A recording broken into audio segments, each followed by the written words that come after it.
October 4th, 2016. I call this meeting to order and ask the clerk to please call the roll. Trustee Ahrens? Here. Kammerer? Here. Carbonaro? Here. Daney? Here. Hopkins? Here. Ranky? Here. President Wallace. Here. First item we have on our committee of the whole meeting this evening is under Planning and Zoning Committee, Chairman Ranky. Thank you, Mr. President. As the President explained earlier, we're asking for members of the public to make your comments during the committee of the whole session rather than during the village board. Before we get to that, I'd like to turn it over to staff, and then we'll talk a little bit about the public comments and obviously receive your comments and then consider. So with that, I'll turn that over to Jim. Trustee Ranky. First petition we have tonight is Ashton Gardens. Brad Schreiber, the developer, who is here with us.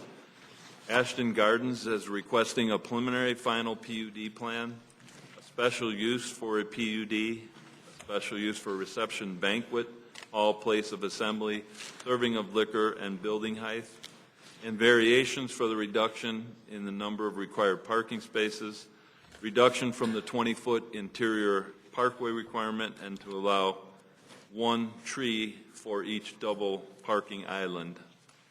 Code calls one tree for each parking island. The zoning on the property is currently zoned B3 PUD. I've put up a historic zoning map just to show you that the property was zoned a long time ago with B3, and then the surrounding subdivision was zoned SR2. The concept plan was reviewed by the village board in January of 2016. At that time, the petitioner was encouraged to go through a full submittal. Village Board Committee of the Whole in July of 2016 reviewed the petitioner's request and went forward onto a Plan Commission and public hearing. The petitioner had submitted a site plan, and I'm just showing that the previous site that was approved for this was a convenience center, shopping center with parking, and then just showing the East Point Estate subdivision that surrounds the commercial property. And then getting to the current zoning today, and then the current Ashton Gardens preliminary final PUD plan. The PUD plan shows a chapel facility in the T-shaped building. There's a little office on the site, and then there's the bigger banquet place of assembly, which is the big square building. The petitioner has curb cuts proposed along Devon Avenue as well as Prospect, and then parking in the front of the property. The petitioner went through the Plan Commission review on August 11th, 2016 for both the preliminary PUD, the special uses, and for the serving of liquor, building height, and the place of assembly. The Plan Commission recommended approval subject to conditions and findings of fact outlined by the staff in their report. And basically the petition included kitchen vents and rooftop mechanicals from the reception hall be located as east as far as possible, and the rooftop mechanicals be screened. There was also a request from one of the plan commissioners that incident reports for both Villa and Bartlett Hills be provided to the trustees. Those are also contained in your packet for tonight. The developer then went on to the zoning board of appeals 1st, 2016 on the variances for reduction in the interior parkway, the one tree per island, and a reduction in the number of parking spaces. The zoning board, which also the recorded minutes or the court reported minutes are included in your packet, voted 3-2 on the petition for the variances. A positive recommendation from the zoning board requires 4 members. So that is why it's just a report from as the petition stated. Subsequently, we received a formal protest to the special use from the surrounding property owners. In the case of a written protest against any proposed special use, signed and acknowledged by the owners of 20% of the frontage proposed to be altered, or by the owners of 20% of the frontage immediately adjoining or across an alley therefrom, or by 20% of the frontage directly opposite the frontage that is to be altered, is filed with the village clerk. The special use shall be passed by a favorable vote of 2/3 of all the trustees of the village. The protest, along with the map confirming that the residents surrounding it make up the 20%, is also included in your packet. I kind of went over the zoning history. Just going back into the preliminary PUD plan, the layouts out there. Ashton Gardens shows the fence detail surrounding the property. There's going to be a decorative fence and a solid or board-on-board fence to block the view. There's going to be landscaping. Here's one of the renderings of the buildings. There was a floor plan layout of the main banquet facility. Again, it can be accommodating 2 weddings at one time, one on either side, or it can be all one wedding venue, showing the layout of the kitchen facilities and that serves it. Reception area elevations, exterior elevations. Moving on to the chapel floor plan, basically a T-type building with the various internal chapel. It's got a nice peaked exterior look with the nice window look. And the office building is just really a functional office building for the facility. Getting into the landscape plan, the site is going to be heavily landscaped around the perimeter. The petitioner, one of the variances is regarding the landscaping. He prefers to put the trees along the perimeter to act as a screening effect as well as a visual effect for the potential customers of the wedding chapel. And you can see the landscaping around each individual building and buffering the site. There are some trees that are on the site that will be removed. They will try to save some of them, but generally the trees are in the area where the building's going to be. The petitioner went through a number of reiterations and concessions since the committee's initial review. The petitioner, and it's on page 2 of your staff report, he has conceded that no outdoor events shall occur at this location, that the Sunday hours would be reduced from a closing time of 12:30 a.m. to 10:30 p.m. No deliveries or garbage pickup will occur prior to 9 a.m. Again, the 7 trees that were going to be on the islands will be provided around the perimeter of the site as additional landscaping. They've explored overflow parking if needed for an additional, if there's a large event that exceeds the parking that they believe is needed. There are additional metro spaces in the downtown area that are not used in the evening, and they would provide shuttle service to use at these spaces, similar to any of our other downtown businesses that use the metro spaces after hours. The 8-foot-high solid wood fence around the perimeter is located on the south and west. It's increased over the 6 foot that they originally stated. The larger trees would be planted along the perimeter in the landscaping area. The trees along the west property, several of them be preserved. And a 4-foot-high decorative fence with evergreen shrubs will be around the perimeter along Devon and Prospect and screened with additional evergreen shrubs. There's a number of other items. The petitioner has provided information on incident reports in some of his other facilities, which are in your packet. There's very little incident reports, and some in one area there hasn't been any since he's been open. There was a property value chart that is in here. Petitioner has shown, skip to that the property values in the surrounding areas have not been impacted. This is just a chart that he showed in some of the areas that are near his other facilities and the other in Houston. There's a noise analysis that was done, and These are the decibel levels at the exterior of the property. It's kind of hard to read, but generally, as you obviously get away from the entrance or the interior of the building, the noise goes down and is not exceeding any of the ambient noise standards that are out there. Just going on with the noise analysis, and the next slide kind of shows that the DJ's kind of in the middle of the venue and expands out. We're well away from the exterior wall of the property.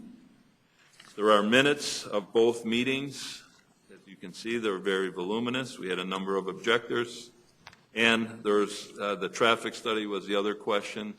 Our traffic engineer, they hired a traffic engineer to do the full site traffic analysis, basically determining that the impact would be almost negligible on this intersection, and that it operates at a level of service B, which is good, and that our traffic consultant who reviewed it concurred with it.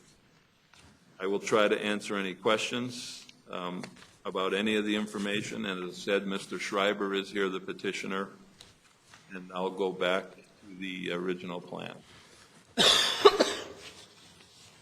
there any questions for staff at this time?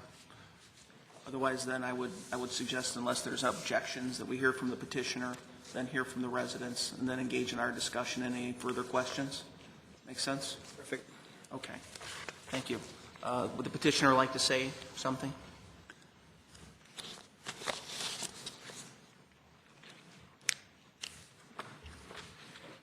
Let's use this one over Sir, here. can you please stand over there, state your name for the record? Oh. Good evening. Name is Brad Schreiber, managing partner, president of Ashton Gardens. And thank you very much for kind of getting used to the trip here. Thanks a lot for once again entertaining the project. I think that, most of the important points were covered by staff. A couple of things I would like to just expand on. Since the last meeting, clearly, some of the items that were of most concern with our neighbors is parking and potential incidents. Not to oppose them, but to do some more research and offer a little more information on it. I delved way back into our business, and I went back as far as I could trace our records back to 2005. I'll address the parking concern first. Since 2005, we, with changes of technology and computers and such, I was able to recreate statistics on 5,050 events going back to 2005, and I wanted to be right about the information. I felt that I was right. I kind of know our business, but I wanted to be statistically right in offering the public, maybe some peace of mind, maybe not, but certainly the facts of the matter. And 3 out of the 4 current operating facilities that we have seat 400 guests. One of them seats 300 guests. And out of the 5,050 events, events of 250 guests or more comes up to 113 events, which is 2.2% of all of the events. I think I mentioned before that our average event is 146 statistically. Each event goes up or down 1 or 2 guest counts. It's very consistent with the counts and occupancy of weddings in the Chicago area, which is right at 150 statistically. So the concern about the parking, at least according to our history, and what proves out to be the history of the size of the events in this market, even if we go up to 200 plus events, we're only at 16.3% of all of our events. So if we do, just so I can do the math, around 200 events at the Bartlett facility, we're going to have a half a dozen, 10, 12, maybe 15 that we're going to need parking for. From a business standpoint, it'd be a good thing, but from a realistic standpoint, it just isn't going to happen. And I hope that this at least helps the board and helps the public maybe ease your mind a little bit about the potential of a real parking situation. Although we have overflow and we have a plan for it, the concerns have been many, the conversations have been spirited, and the facts prove out to be that it's really on rare occasion will we experience enough to require overflow parking. So that's one of the points I wanted to make, and again, just trying to get a little more validity to the past presentation.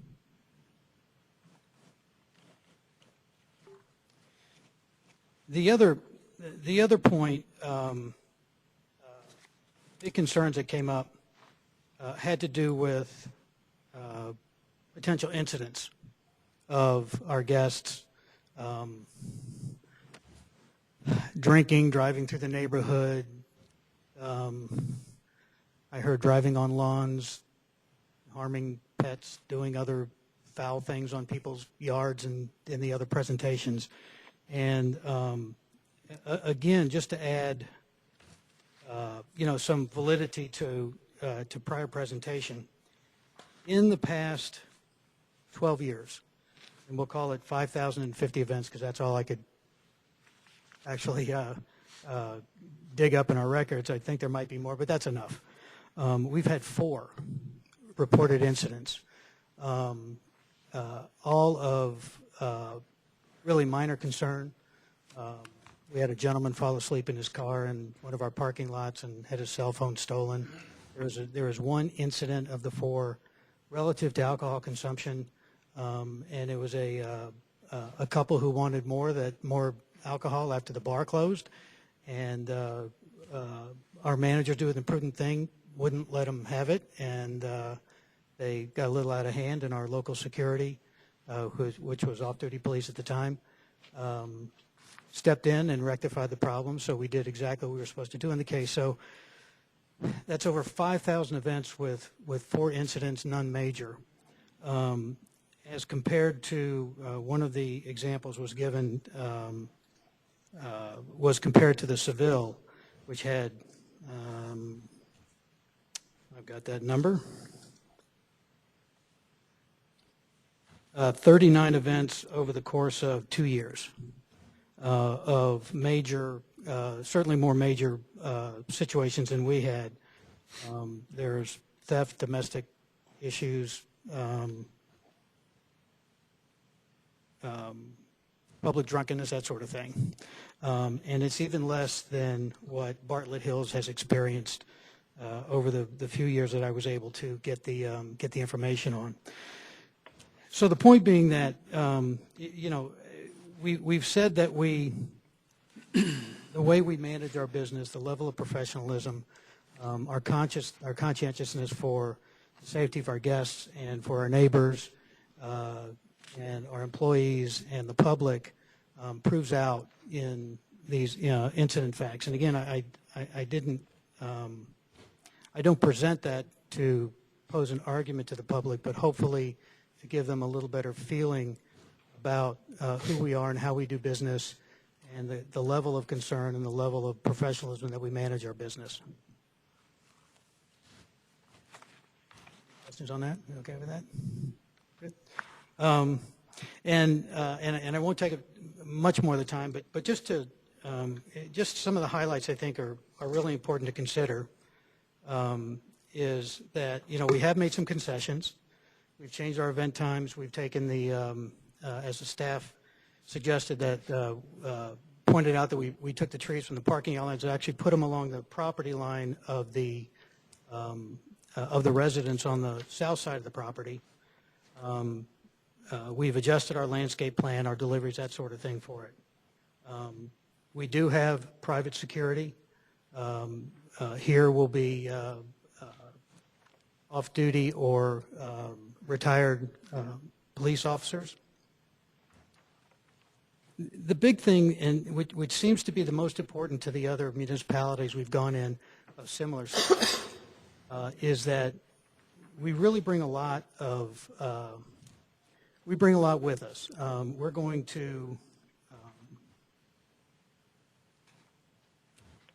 to have 40-plus employees that are going to be hired locally. I would think and hope and expect that some would be from our neighbors, our direct neighbors. We bring over $1 million of other spending in terms of local DJs, cake bakers, florists, officiates, rehearsal dinners, etc. The competition for Bartlett Hills is actually, what we have found is, and we have a great example of in our West Houston property, directly across the street is a private country club. They don't do a whole lot of weddings. They have a certain level of capacity. We have a certain level of capacity. We have dates that get sold, that get requested, and we refer events to each other. We also refer rehearsal dinners to them, and every wedding has a rehearsal dinner. Most of them are within the vicinity of the facility because it just makes sense. The families after the rehearsal the day before the wedding go somewhere immediately after for dinner. We support local restaurants. We support that country club directly across the street, although they could be considered competitors. The more people that come visit us or that come visit Bartlett Hills, the better for all of us, because when they come to this area, they're not going to just look at us. They're going to look at other facilities in the area. I would suspect Bartlett Hills being one of them. There's a reason why they would select one over the other. Could be size, could be the some people like the outdoor feel of a country club. Could be price. We could be more expensive. We could be less expensive. But there's other reasons why we actually enhance other local businesses. That's just a matter of fact. It's also a matter of our business model and how we support local businesses as best we can. We want to be good neighbors and support the community as at every possible opportunity. I think I'll just wait if there's any other questions in the future, but I think those are the highlights. The safety, the traffic flow, the parking, and the economic impact that we could have with the village, and again, being great community neighbors and participants are really the highlights. And as I hear that the downtown area, we're looking at expanding that, a nice upscale event facility might just go great with the rest of the development that the city's got in mind, and that's part of the progress. So, thank you. I have just one question or two. You had mentioned about the competition. About how many, and I'm not going to hold you to this number because you didn't probably calculate this, but from talking to our staff, there maybe 1 in 3 you actually get, or 4 that are kicking the tires, checking price, checking accommodations, checking size of event. What is it? Do you know what that number is? Like Sure. how many you Oh, yeah. actually book versus how many you show? Absolutely. Yeah, I wish it was higher, but You're a it's better salesperson. well, it's not higher because we have so many tours. I've got the number. Each property, plus or minus, hosts 1,000 tours a year. We can only do a couple of hundred weddings. Our conversion rate, if you will, our booking rate is somewhere in the low 20%. Now, those are 1,000 people coming to this community and looking at us and looking at other areas and possibly or probably Bartlett Hills. And if it's something that we can't, and admittedly, I don't know Bartlett Hills. I haven't been to the facility yet. I love to play golf. I intend to spend some time there. But certainly if there's a if there's a way that we could recommend and send business over there, the other 800 or so that we can't accommodate, we would certainly do so. What's the number one reason why you typically lose that, do you know? Oh, yeah. Price? Yeah, what happens is Saturday nights get booked first. Yeah, so you don't Everybody have wants Saturday night. So there's only 52 of those, and if you're the 53rd, we don't have it. We certainly try to accommodate you at a Saturday afternoon or Sunday or Friday or do something else. But the number one reason is availability. Second reason is price. There are a lot of other facilities in our markets that are less expensive than we are. And you said your average plate on a typical wedding for Ashton Gardens? Our per guest average is in the $115, $118 range, depending on the facility. Average wedding, and this goes from small events on a Thursday night to large events on a Saturday night, is in the $16,000, $17,000 range for a wedding. Thank you. Thank you.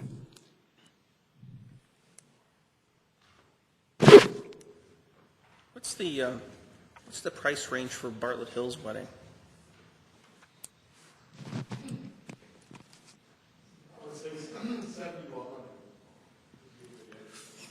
And then for the whole wedding would be, what, about 20?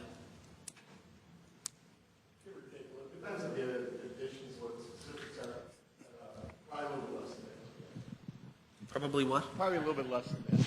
Okay. Well, do you have I hate to put you on the spot, but kind of range.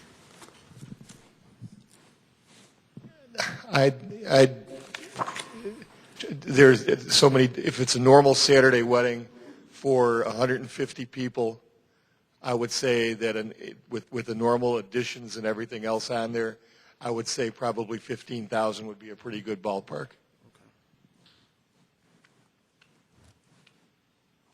And Paul, how many doubled up nights do you lose? How many people do you talk to where you book? What's your average? And again, we didn't take the time to make that study. I'd be guessing 10 to 20%. Yeah. So there is a lot of sharing in between these halls where somebody's got to go somewhere because, like you said, there's only 52 Saturdays and not too many people like Fridays, and Sundays is not really. Availability's up there, price is up there, and thirdly is just the setting that they can see themselves having their event at that location, that something just grabs them when they walk in, whether it be the scenery or the layout of the room or whatever. That's really what people are saying. If the father is with them, then it's always about price, right? Yeah, understood. And to your point, some people like, and we see in Texas, there's a real interesting concept. We call it the barn, but they're fancy barns. It's kind of do-it-yourself. You rent the facility all day, and you bring in your caterer and your florist. You kind of do it all yourself, but it's a whole different concept. Those guys, those brides and grooms that like the barn setting or the natural setting of a golf course walk into our place and might just turn around and walk away. It's just too fancy. It's they don't like chandeliers, or they don't like the formality of it. So the market is pretty broad, and the tastes are pretty broad too. So it would actually, in my opinion, we'd probably complement each other. And we have really great relationships with our competitors in all the markets. We get together, we talk about the market, we talk about pricing, we see what one venue might be experiencing versus another, because we all are fishing from the same pond, and we all refer people back and forth and within an immediate market. Are you anticipating using like local vendors for food and everything? Well, we do our own food. Okay. For supplies of that food. We have a very large food manufacturing portion of our community. Yeah, we have a national contract with a company for our staples, but for example, produce, seafood, meats, other specialty type items are very local. I would commit that if we were able to use them, we would use them first. if product spec, quality, price, and everything matched, we would use them first. Yeah, good. Thank you. Well, can we make that a condition of the conditional use? Oh, that wouldn't be fair to him. Well, I'm just asking the question to the attorney. You could do that. Okay.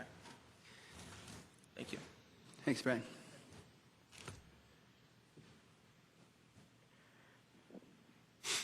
So if that's all for the petitioner, then at this time, I'd like to open up the floor for resident comment.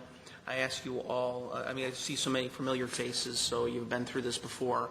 I ask you all to try to limit your comments to 3 minutes. I believe the clerk has a timer that will kindly and gently remind us when our 3 minutes have expired. When your time is up, please yield the floor. The whole purpose behind this is to make sure everybody has an opportunity to be heard. Obviously, we're very interested in your comments. I ask you that please avoid trying to be duplicative in your comments. Please try to avoid yielding the balance of your time to the next speaker. And I want to avoid a back and forth debate. This is a deliberative process. And I do anticipate that after we hear all of your comments, we'll probably make some comments as well. I appreciate your understanding of all of these things. So with that, if somebody would like to make a comment, why don't you please step up to the podium? Let us have your name, Mr. Jay gets first. I'll let Jay start. Hey, Jay, And then, name and address, although that's not required, that's entirely voluntary. So thank you, sir. Jay Shack, 120 Plymouth Court, Bartlett. I think I left off with basically taxes, and that's my concern. I'll cut to the quick here. You're going to put a business in town that's going to compete with two facilities that are not primarily, but supported with our property taxes, i.e. the tax bill that we just talked about. I doubt that they're going to generate any additional new money that can go around. And if they start taking away from Bartlett Hills and they take away from Villa Olivia, then the income stream for those two facilities goes down. And the first place that you folks are going to look for to bolster that up is going to be my property tax. I'm concerned that my property tax is basically going to support Ashton Gardens by supplementing the income lost to the two facilities. So I ask you to consider that in your considerations of the entire project. And quickly, I just want to say, too, private golf course across the street from a public-owned facility. Private golf course is usually owned by the owners or by the golfers, by the members, paid for by the members. Our facilities are owned by you folks and us. And so the, again, source of income and revenue stream is totally different. So I don't think you can compare that, okay? It's a fair comparison. Incident report. I'm curious. I thought I was at the Planning Commission meeting, and I thought that he said the one in Houston was across the street from a golf course. I'm not sure where the other ones were. I don't know if they are in Central City, if you will, right downtown area, as this proposed Ashton Gardens is. And I think that would have a bearing on the incident report because people trying to leave from that area at night could go through a maze of streets, intersections, and cause more problems. So, for your consideration, and I thank you. Thank you. I didn't think I'd have to ask this, but is there anyone else that wants to comment? Please, sir.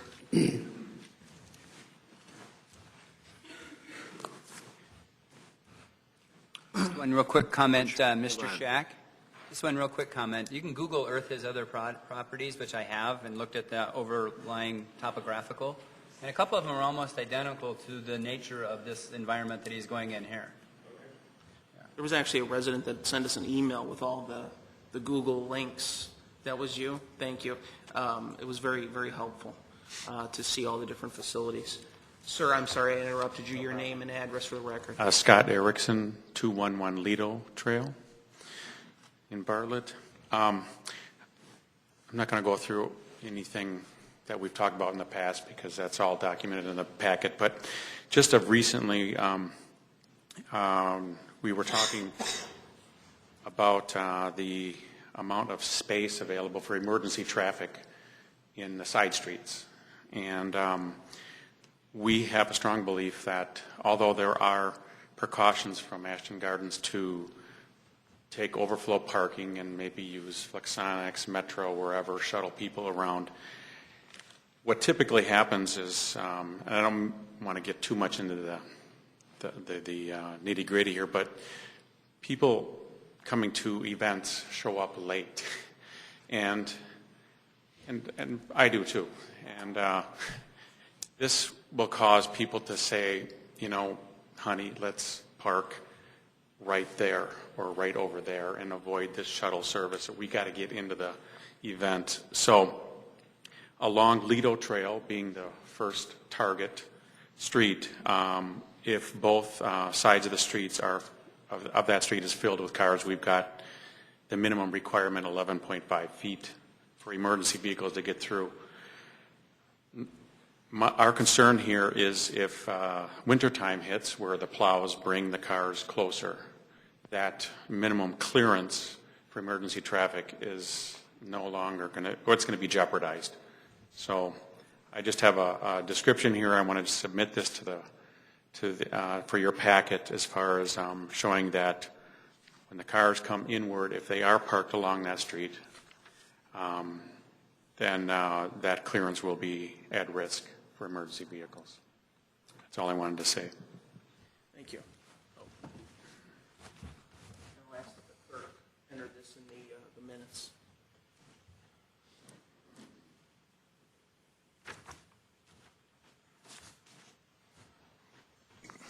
Good evening, Mr. President, trustees, and staff. My name is George Cozio. I reside at 654 Hazelnut Court, Bartlett. I'm here tonight as a concerned resident of Bartlett who witnessed something of great concern to me. I attended the Plan Commission's public hearing on August, the ZBA public hearing on September 1st. Both of these meetings were dedicated to the Ashton Gardens proposal to develop the property at the southwest corner of Prospect and Devon. The majority of the people present were very much against the proposed development. Only a few spoke in favor of the proposed plan. What is it about human nature that causes people to only speak out when they are against something that is bringing change? Why won't people take the time to speak out on behalf of something? Our elected officials need to hear when something is good. What concerns me very much is that the very vocal minority overruling the silent majority. Let's pause a moment and look at the numbers related to the issue. I saw a combined total of approximately 120 residents at the PC and ZBA meetings. So let's use 150 as the number of people who spoke about Ashton Gardens coming to Bartlett. There are approximately 42,000 residents in Bartlett. With a little quick math, the 150 people represent 0.4% of the population of Bartlett, aka the vocal minority. The remaining 41,850 people represent 99.6% of the population of Bartlett, aka the silent majority. I'm a resident and voter who is part of that silent majority who happens to think that Ashton Gardens, and I'll call them AG going forward, is a worthwhile project, a development that would serve Bartlett well. There are many points that make up the total reason to say yes. AG is probably the most interesting commercial project outside of Brewster Creek to come to Bartlett in many years. The executives of Ashton Gardens looked all over the Chicago suburban area, and they chose Bartlett. Ashton Gardens believes strongly in making it work, and they are willing to invest a large sum of money to make that happen. Ashton Gardens is doing this on its own. It is not asking for TIF money. It is not asking for anything from Bartlett. The likelihood of success should be high because there is no end in sight to brides and couples looking for a place to celebrate their weddings. AG would like to take the property that has been vacant since '63 and develop it for what it should be an exciting use. Although the AG project is outside the area of the Bartlett TOD Plan, this just might be the start, the catalyst to jumpstart the TOD Plan and other positive activity in downtown Bartlett.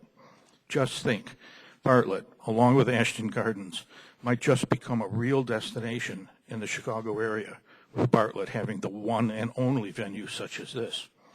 Visitors might just like what they see in the community and want to move to Bartlett.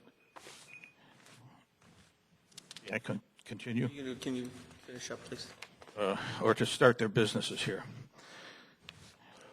AG will change the property tax status from vacant to undeveloped to developed and pay higher real estate taxes as a result.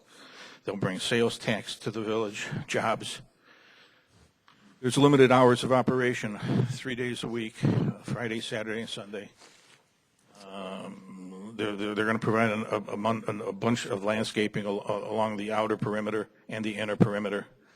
And I think AG wants to do everything in its power to make it appealing, and it is in their best interest to maintain high-quality landscaping because this will sell their venue. Remember, this property is zoned commercial and could become another strip mall with many unknowns and in operation 24 hours a day, 7 days per week, and no public hearings would be necessary. Lastly, I would hope that you understand I am speaking for more than myself. Mr. Asking. I'll thank you to finish up now. Pardon?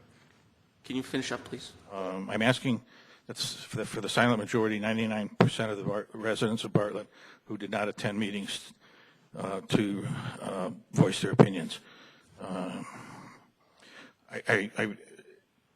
May the discussions of the committee of the whole be positive, upbeat, and beneficial to all.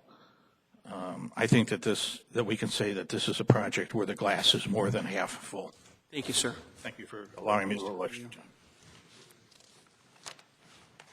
I have a question. Chief, I'm not sure if you can see this picture, but this is the one that was just presented. And it's a picture of Lido, where the cars are parked on the side. And the main concern is that during the winter months, we'll have problems with emergency vehicles. And my understanding is that these vehicles would be towed, yes?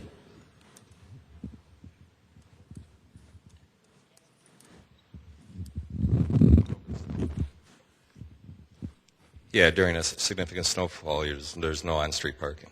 So, yeah, they'd be towed. Thank you. Well, let me ask you a question, and that was very good, what you just said. Before we go too far in asking questions, are there any other residents that would like to speak? Again, I'll remind everybody, let's keep our comments to 3 minutes so everybody has an opportunity to talk and discuss it. Yeah. So, sir, can you please give us your name and your address? Hi, my name is Adam. I live in Evanston, but I work for...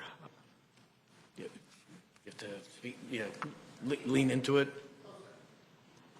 Should I lean in? It's better.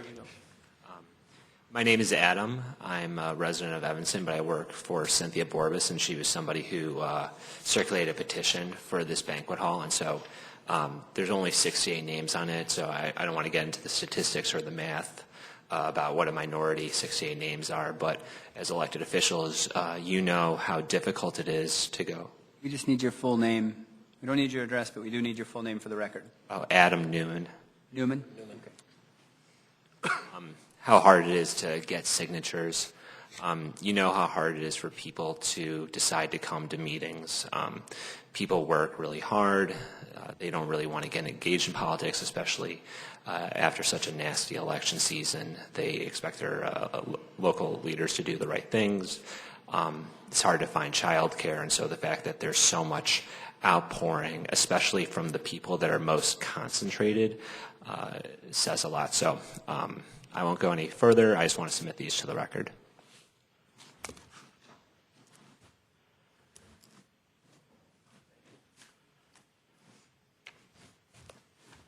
Is there anyone else that would like to discuss the proposal? And let's focus our discussion on the Ashton Gardens proposal. Thank you.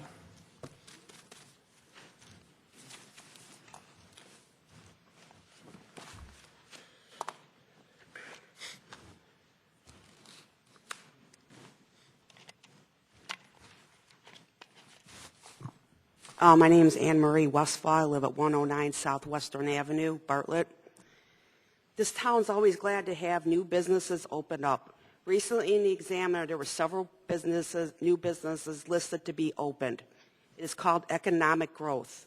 The way the economy is nowadays with no jobs, Mr. Shriver is going to employ people. That is a good thing. I feel Mr. Shriver has brought a very well thought out plan to the village board and the people of Bartlett. He has also been very cooperative with the board on changes that were asked of him. He also addressed all the people's questions and concerns at the last meeting. And to the people that bought the houses where Ashton Gardens is hopefully going to be built, knew that the property was zoned for commercial use. And that is a chance that you took when you bought your house at that location. Thank you. Thank you. Who would like to speak next?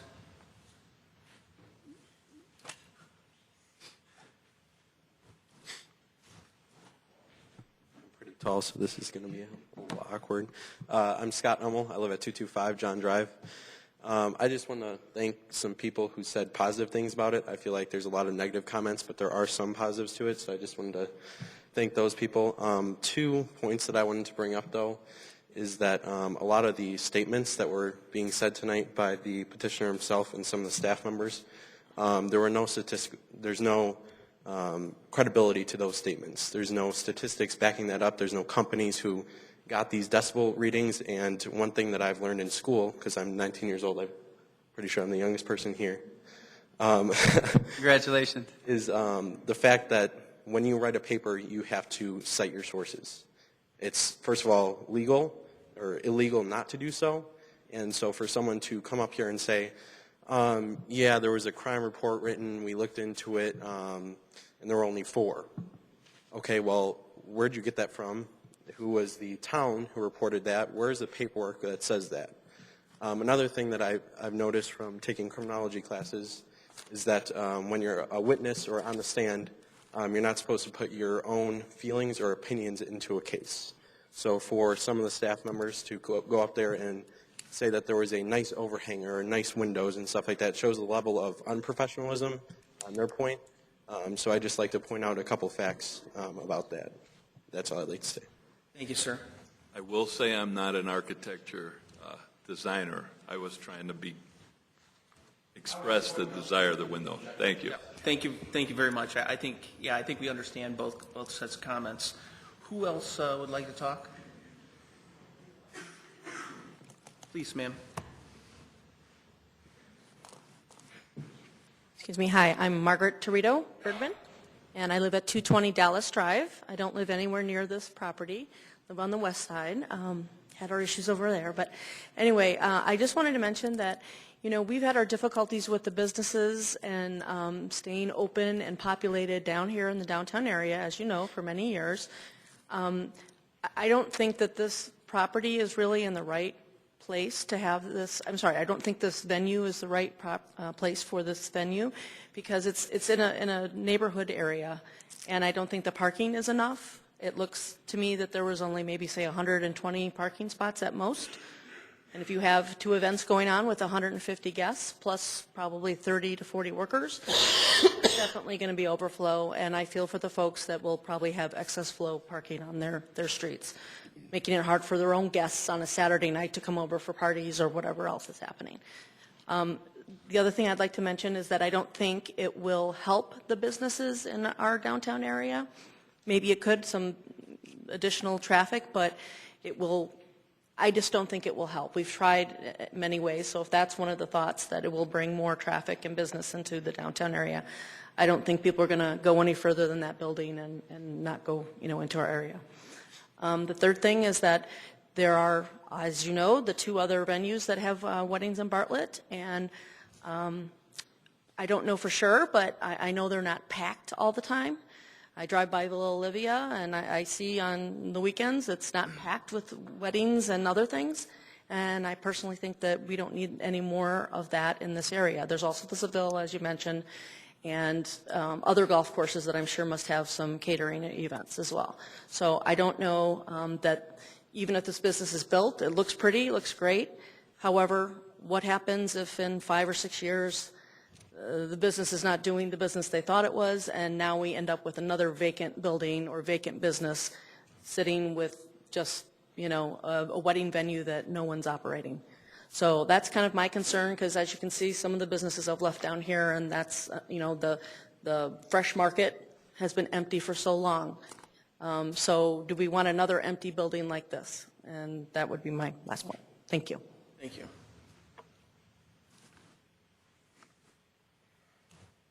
Anyone else?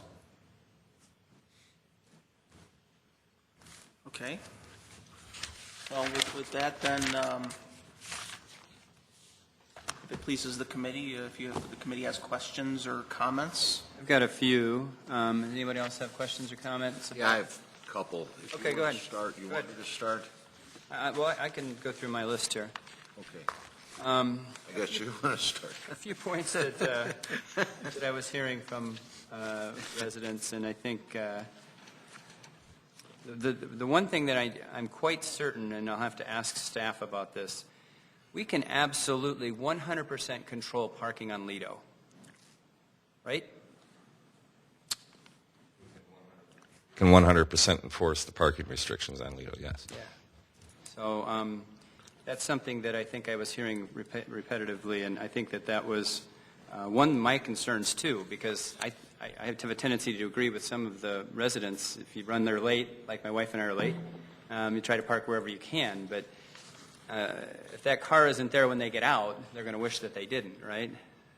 I mean, there are controllables involved in this parking question, and part of those controllables are just something that the village can enforce, actually an additional revenue stream. Can we go through our comments and yeah? Yeah, and we don't usually do that. What usually happens is we have, comments, and then we discuss it. We're doing things a little bit differently tonight. It's not coming up for a final vote tonight. That'll be at the next board meeting or the following board meeting. I don't know when exactly that'll be at this point, but we don't generally do that. Another thing that the reason I was asking the petitioners some questions about wedding size and price, and there's several people that have mentioned that this is in direct competition to a tax-paying body right now. I have a tendency to disagree with that statement just because of the price level at which this organization operates.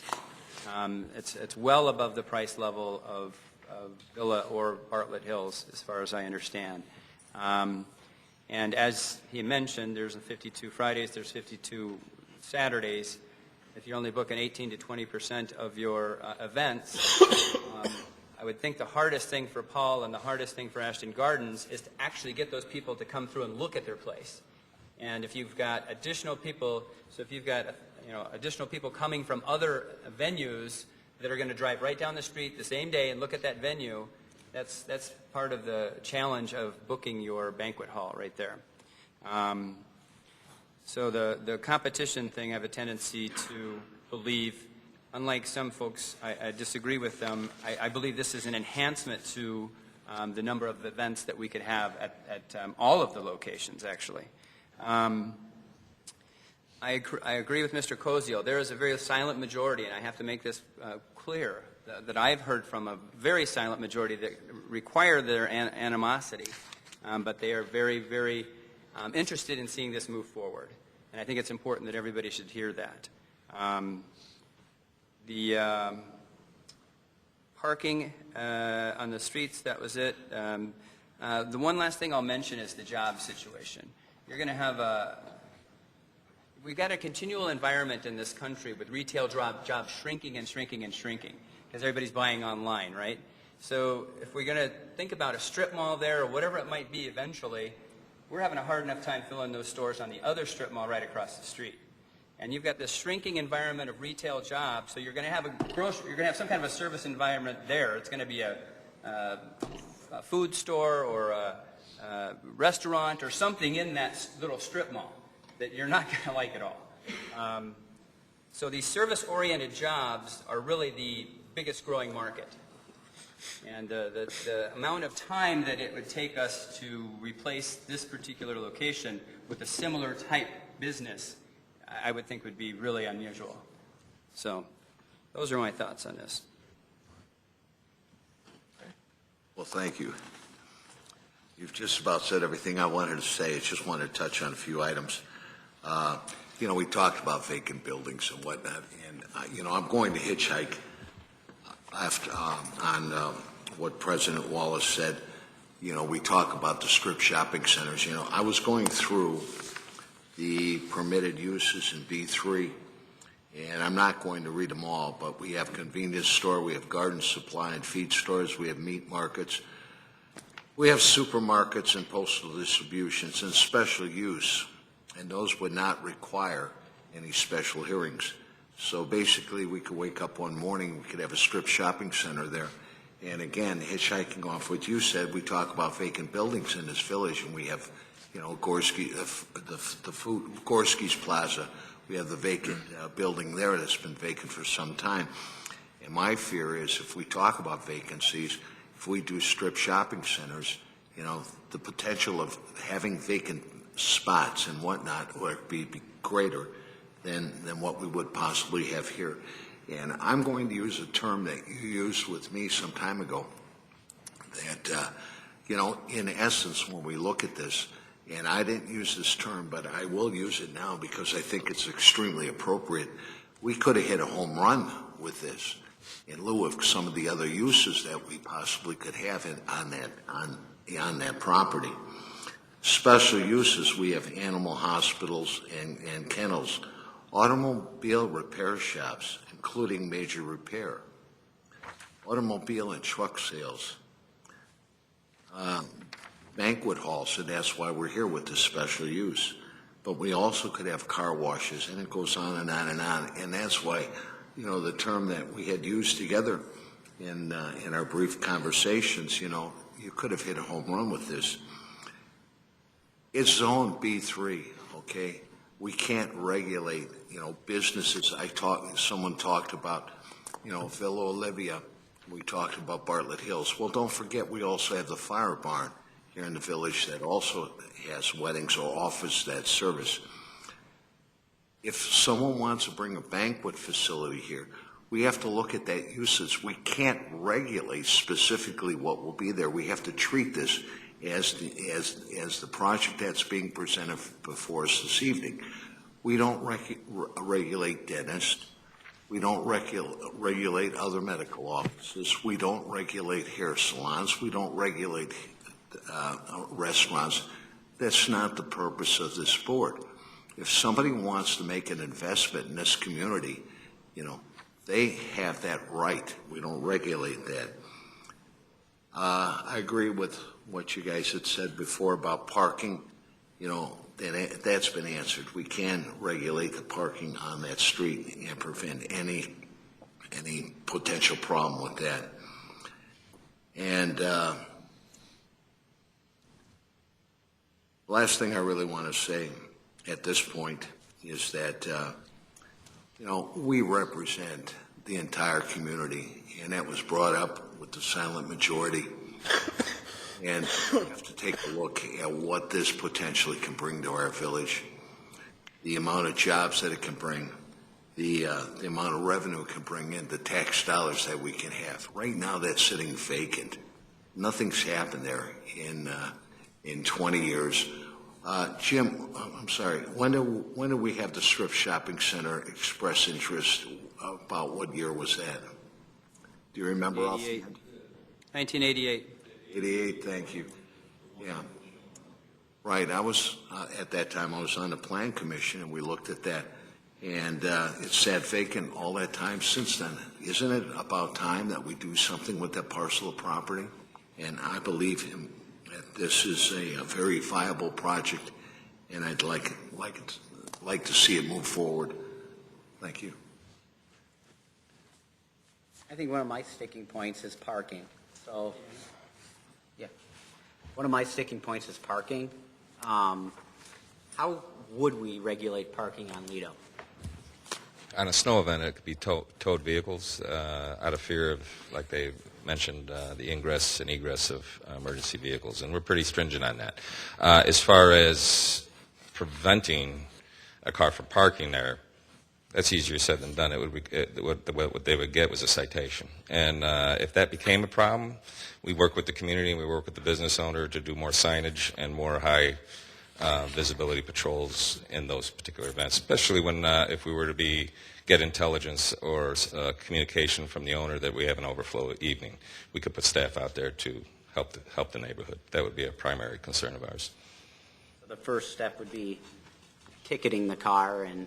Ticketing cars, removal of cars during anything that would be significant, a weather event, and then also working with the owner and the neighborhood to make sure that our presence is known. as a preventative measure. We do all three. Thank you, Chief. That being said, being a realist, if a car parks there, a car will park there, and we would respond to that. So we would have to monitor that to determine how much proactive efforts we put into that neighborhood on whenever there was a significant event being hosted.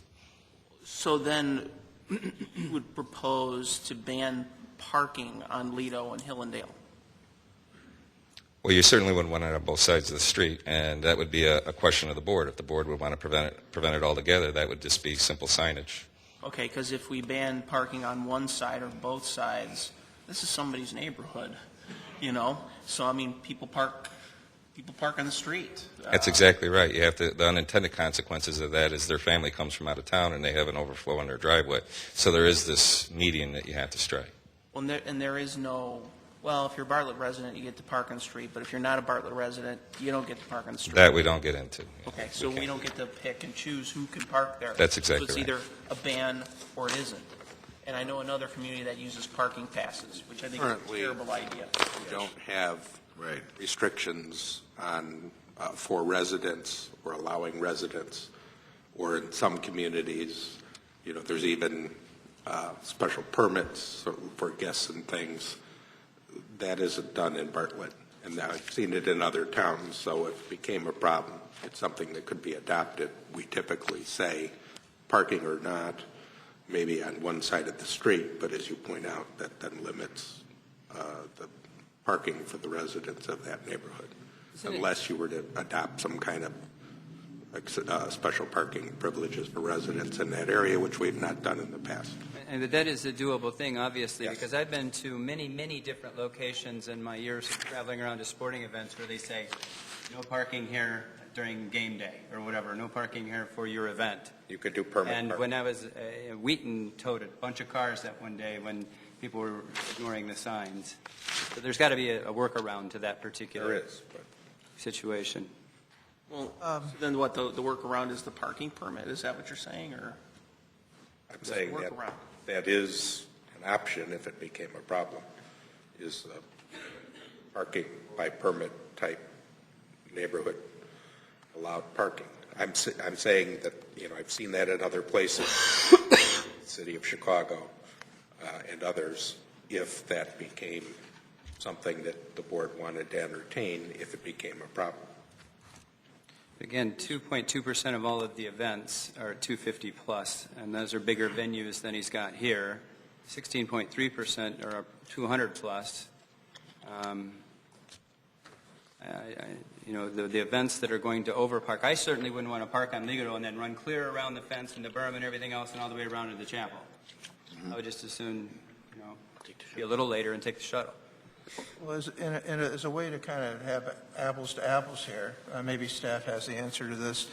Now that we're able to accommodate bigger weddings at Bartlett Hills, what's the parking accommodations at Bartlett Hills?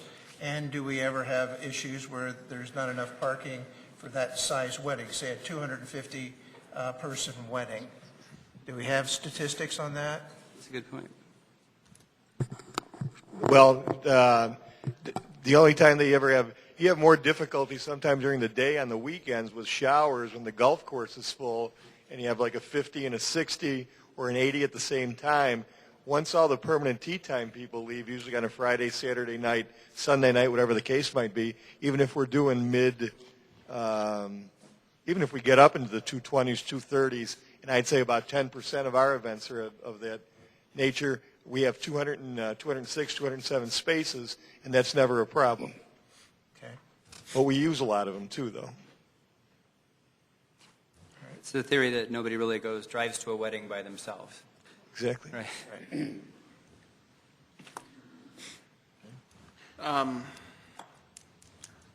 Looking at some of the diagrams, it looks like there's no sidewalk or bike path on the east side of the property. Is that true, or are we going to have a bike path there? There's sidewalks on Prospect. Okay. I don't have the pointer. You can kind of see it. It's kind of overshadowed by the... There's a sidewalk right there, and then there's this path through here, this connection. So that's going to remain. That bike path will stay on the north side, right? Yes, this path will also remain there. This is a tough one. I think, President Wallace's and Trustee Daney's points are very well taken. When you look at the uses in the B3, they're undesirable for a residential neighborhood. And I think one of the hearings, one of the themes was, would you and your family want to live next door to this? And that's a great question because we all live here, we all have families. Would I want to, if the question is, would I want to live next to a strip mall or would I want to live next to this? My answer is I'd prefer to live next to this. I have experience with enforcement at strip malls, and if it's 5 or 7, tenants in a strip mall, it's problematic because each one of them is going to be doing their own thing. So I think this is a much more desirable use than a strip mall. At the same time, I can't get my mind around this parking issue. I think, if we ban parking on Lido and Hillendale, are we giving residents tickets? Are we giving their family members? Are we going to get entangled in this permit thing? I think that's problematic. The 135 spaces, is it going to be enough?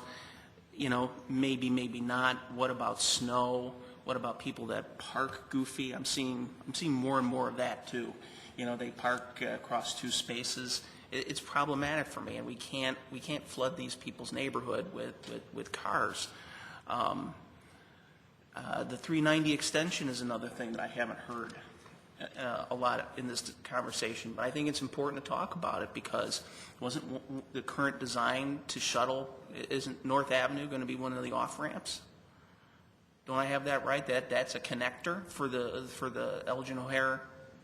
Didn't we talk about that? I think that was in the conceptual plan for the future of the Elgin O'Hare, that there was going to be some connection over here, but that's still, Right, it's still we up had in the the air. IDOT guys come in and talk about that. Right. Yeah, and I don't mean to put you on the spot because you don't work for IDOT, so who knows what they're doing? Probably nothing. But if we've got these cars coming in on North and they decide to zip down Prospect, that's going to be a bear over the railroad tracks. I think the traffic and the parking here make it very difficult to support this. I disagree. I think they're both controllable things. Anyone else? Yeah, just a couple things that there's been a number of concerns regarding the traffic. I just want to address the facts that we have. These weren't just creative. We didn't just exactly have a crystal ball, or we didn't all sit around in a room one night and come up with these numbers or with these facts that we're presenting. And staff spent a great deal of time researching this, and putting all these numbers together for us that we would have this information, making a decision, intelligent decision on this. The traffic congestion, that was a traffic study that was submitted by the petitioner. And our consultant did review this, and he concurred with the findings of the petitioner's traffic study, their engineer. And we did, under FOIA, receive incident reports from the other locations that the petitioner has. And we found that there was little to none police activity. Everything reported was minor, as the petitioner stated this evening. He was not lying. The other thing that I wanted to mention was the decrease in property values. I know there's been some discussion on that. The numbers that were presented this evening were researched, and we did see they did see over a 5-year period, I believe that's correct, a 17 to 18% increase in property values. So I know that's not in our area, but when I looked at it, I just realized that, this did not reduce property values in the area. And that's the same thing we see here. The parking issue, I agree with Trustee Ranke, but I know that this is just I believe that this is not, when we talk about the number of events that he'll have on an annual basis, the parking issue that we'll be confronted with is a small percentage of the events that he'll have. And I don't think that that would be enough to preclude this project from moving forward. And I think between us, we can definitely, and through the chief's help, Chief Williams' help, input, that we can deal with this parking situation. I agree. I don't like the idea of parking passes at all. You know, I have been in the city and that property there, and they have parking passes, and I'll even go down and visit, and I end up with a ticket. It's my own building, but I'm not in favor of anything like that. But I really believe between us, you know, that we can determine the proper way of dealing with this parking issue, and I don't think that that would be enough to preclude this project from moving forward. I have no more at this time. I have just one thing, a couple things to say. Number one, I believe fully in the free enterprise system. It's what's made this country great. And I think that the use on this property is far superior to another strip mall. If I lived on an adjacent street, I would much rather see this than a strip mall. In that, I agree with most of my colleagues. As far as the traffic, I think we've done our due diligence on that. I think we've addressed most of the objections. I respect the fact that the people that live there, all of a sudden, they're being asked to put up with development there. And you know, after all this time, I might be a little perturbed too. But we cannot we cannot dictate exactly what goes in a certain area specifically. The only things that this petitioner is looking for is some leeway on parking, and he's come forward with several issues.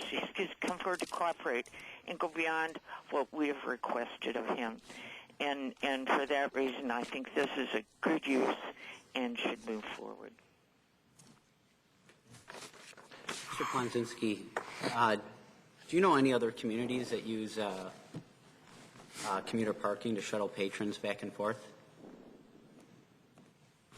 I don't know about shuttling them, but the use of the Metro lot is regularly advertised for business use after the Metro hours.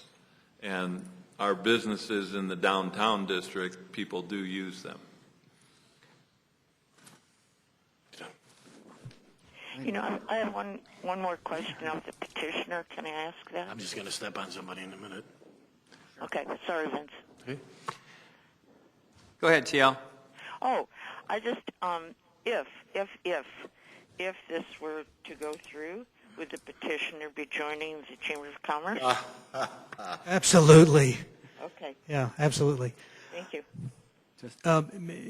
Would it be appropriate to just make one more point on the parking? That's fine.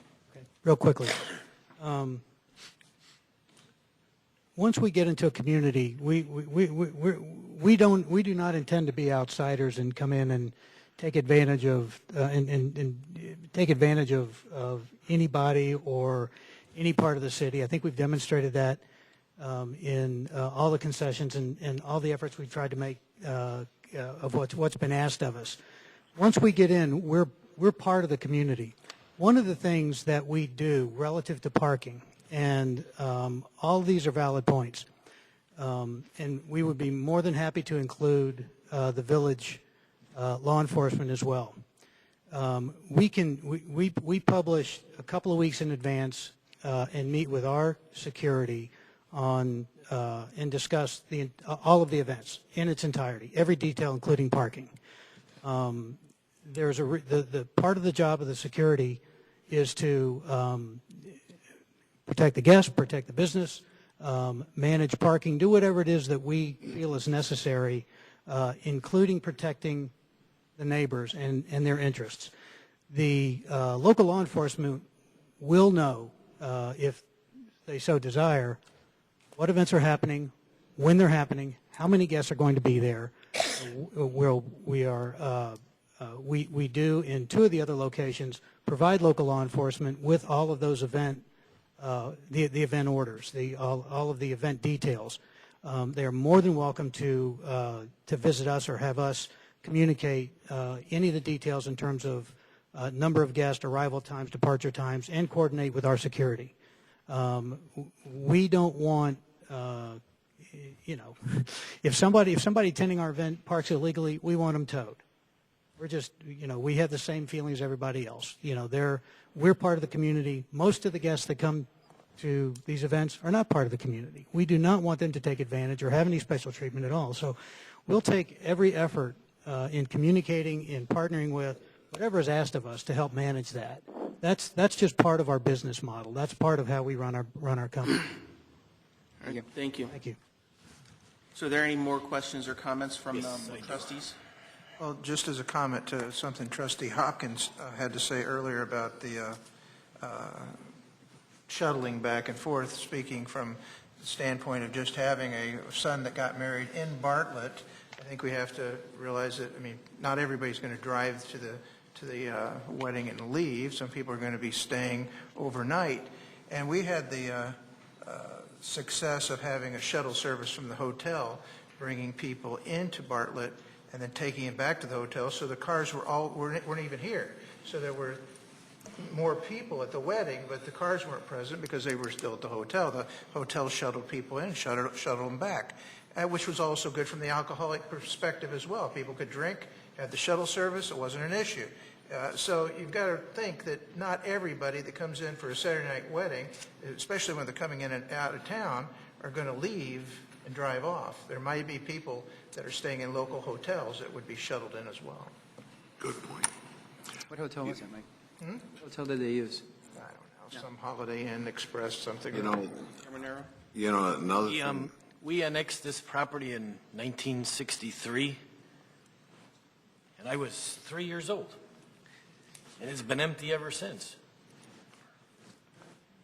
When I moved here in 1985, Prospect went from Stearns to Country. There was no connection to Devon. And if you wanted to get to Devon, you had to drive through all the streets, side streets. Then they sold the farm. They put in Wilcox and Amherst. And I don't know if Devon went, or Prospect went to Devon once they put Wilcox and Amherst in or not. But there was like a 4-way stop sign there, and that whole area was still unincorporated. It's been sitting there empty for over 50 years. I think it's time we put something there.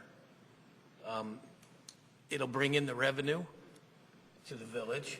And I agree with Trustee Daney's analogy of that we don't restrict businesses in town because we have 8 pizza places, 14 dentists, 11 hairstylists, 7 nail salons, 12 restaurants, which include fast foods. We have 11 places to either receive physical therapy or chiropractic services, and 9 cleaners. We're only at 2 wedding facilities, so maybe we should try a third one. Yeah, wanted to make one comment about parking. I'm not a parking expert, and believe me, I don't want to be. But, we're on the same page as far as that parking stickers, and I don't want to see that at all. But I'm wondering, just to throw this out for us to consider before we vote on this in the next meeting or the following one, maybe we could ask the petitioner to notify. It's a small percentage of the events that occur where he would need the additional parking.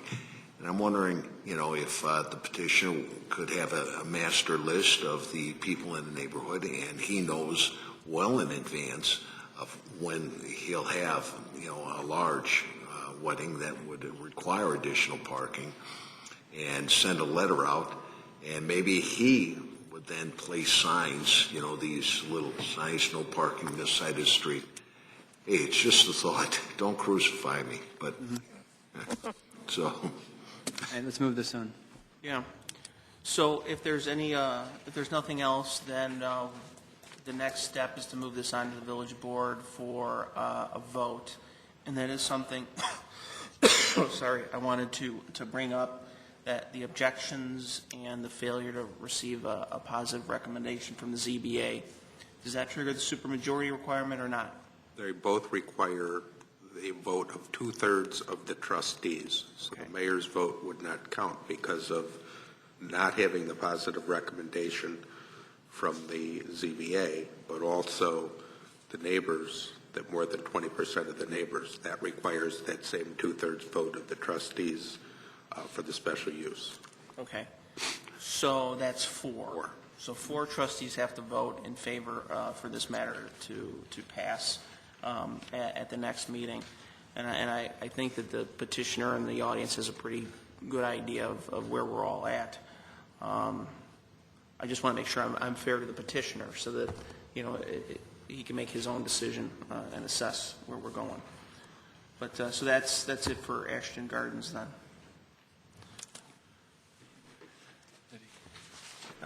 The next item on planning and zoning is the downtown TOD plan. Trustee Ranky, let me ask just one question. Are we done now with the discussion portion of Ashton Gardens? Yep. All right, so For tonight. Yep. Oh, so we'll, at the next meeting, though, We'll have a motion, we'll have a discussion. will there be during town hall, though, they'll be able to speak? That's correct. Right. But at our portion, that's it. Right. Right.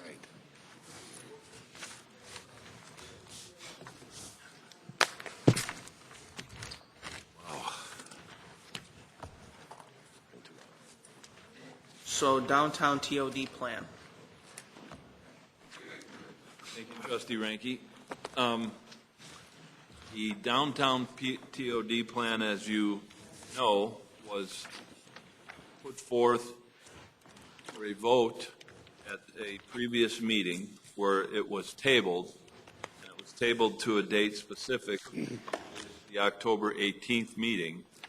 But there was also discussion to bring it back to the village board committee prior to that meeting.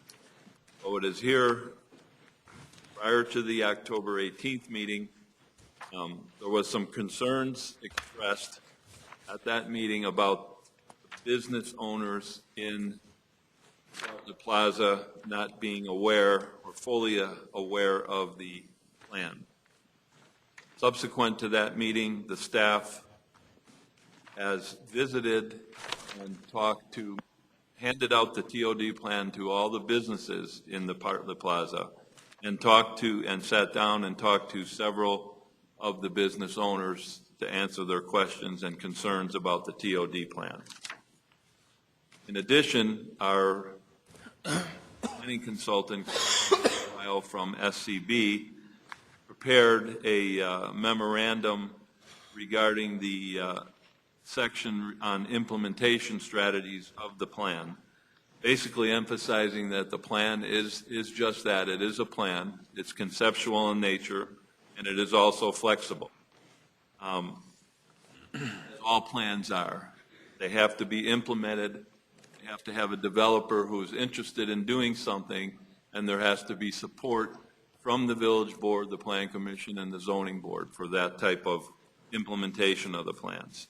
So we're here tonight. Christina's here. You have a copy of the plan. You have you have some of the concerns, and I guess we're here to answer any of the questions that you may have or comments that you may want to make at this particular time. So basically, everything that's in this plan has been approved, and we're going to spend all the money on this. Is that right? Yeah, that's right. The second question would be, is when did the Village of Bartlett purchase the Bartlett Plaza? Well, let me ask. Yet. Sorry. I think it'd be helpful to walk through a couple of permutations here. So one of the residents was concerned about loss of parking. Okay. So let's assume there's this loss of parking because there's a road put in or whatnot. How are we going to deal with that? What's going to happen? Well, I think with any development that occurs, the board reviews the project and considers the implications, just like you're doing with Ashton Gardens, of the lack of or the ability to park vehicles or have developers provide parking. So that's part of the review process. So if we don't like what we see and there's not going to be enough parking, we can kill them. Or you do what Metra has us to do, is we look at some development in downtown. If we want to use the parking that we have, we replace it somewhere else. And that's something that we're looking at now. And so if there were compelling reasons why this road had to go in and it's taking away some parking, I would suggest that the board would have a responsibility, or the developer, to replace it in a location where it's convenient for that which was there before. Mr. Chairman. Yeah, go ahead. I think you should open it up the floor to anybody that may have anything to say, if there's anybody that would like to make comments about the... Anybody here that'd like to make comments? Okay. Anything else?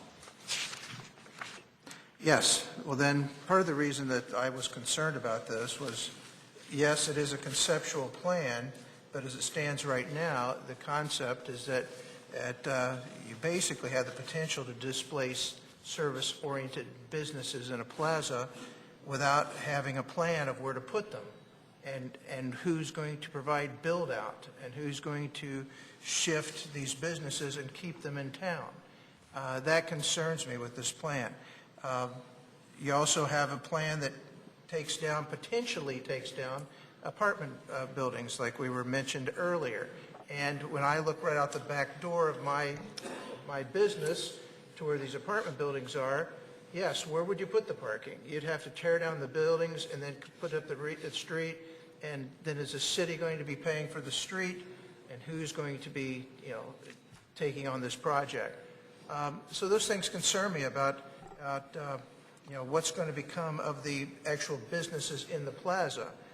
I also look at it from a historical perspective of yes, the downtown has conceptualized change through bringing in condominiums and townhomes, but it didn't bring change instantaneously.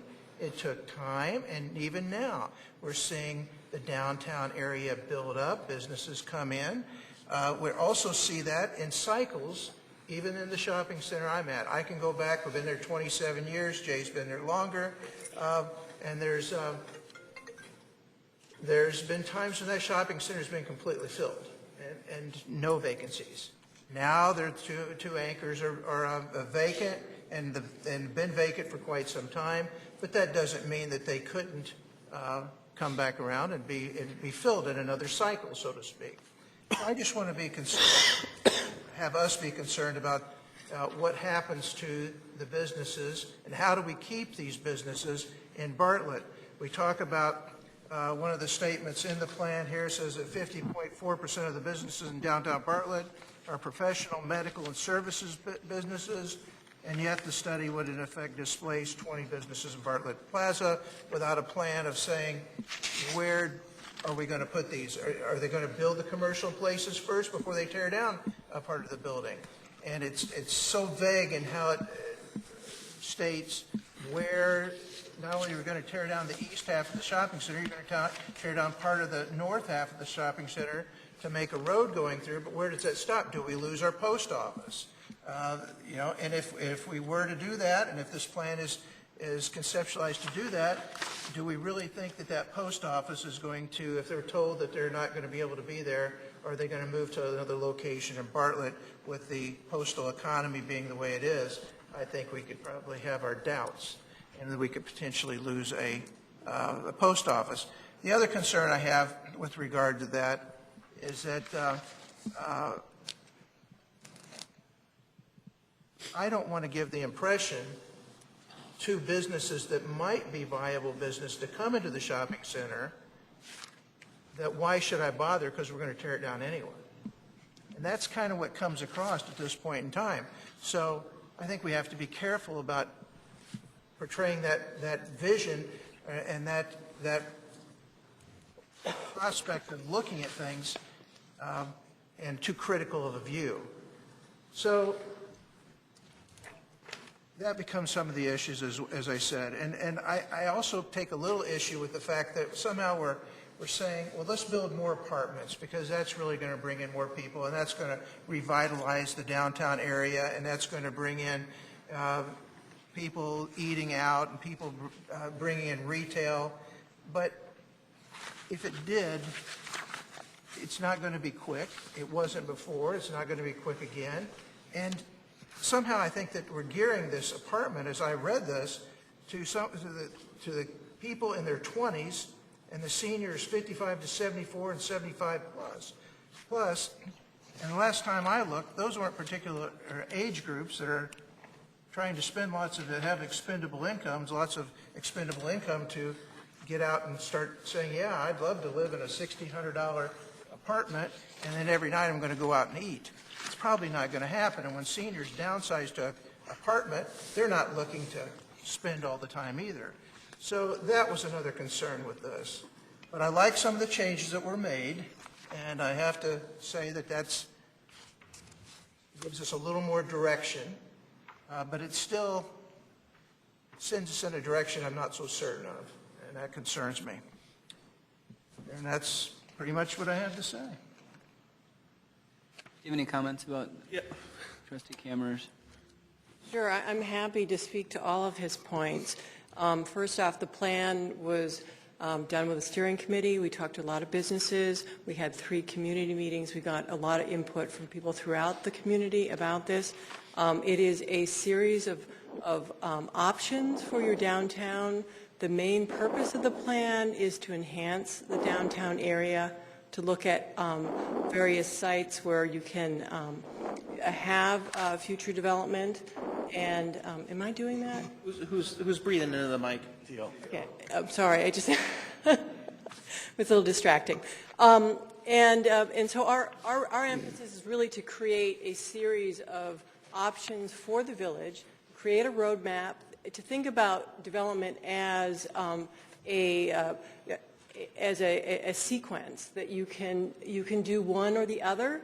When we first met with the Gorskys and we spent a couple of meetings with them, there was a focus on the fact that they had a grocery store space that was obsolete. They knew that. They weren't going to put any more money into it, and there was no viable option for them in terms of today's commercial value for that site. It has a lot more value as residential.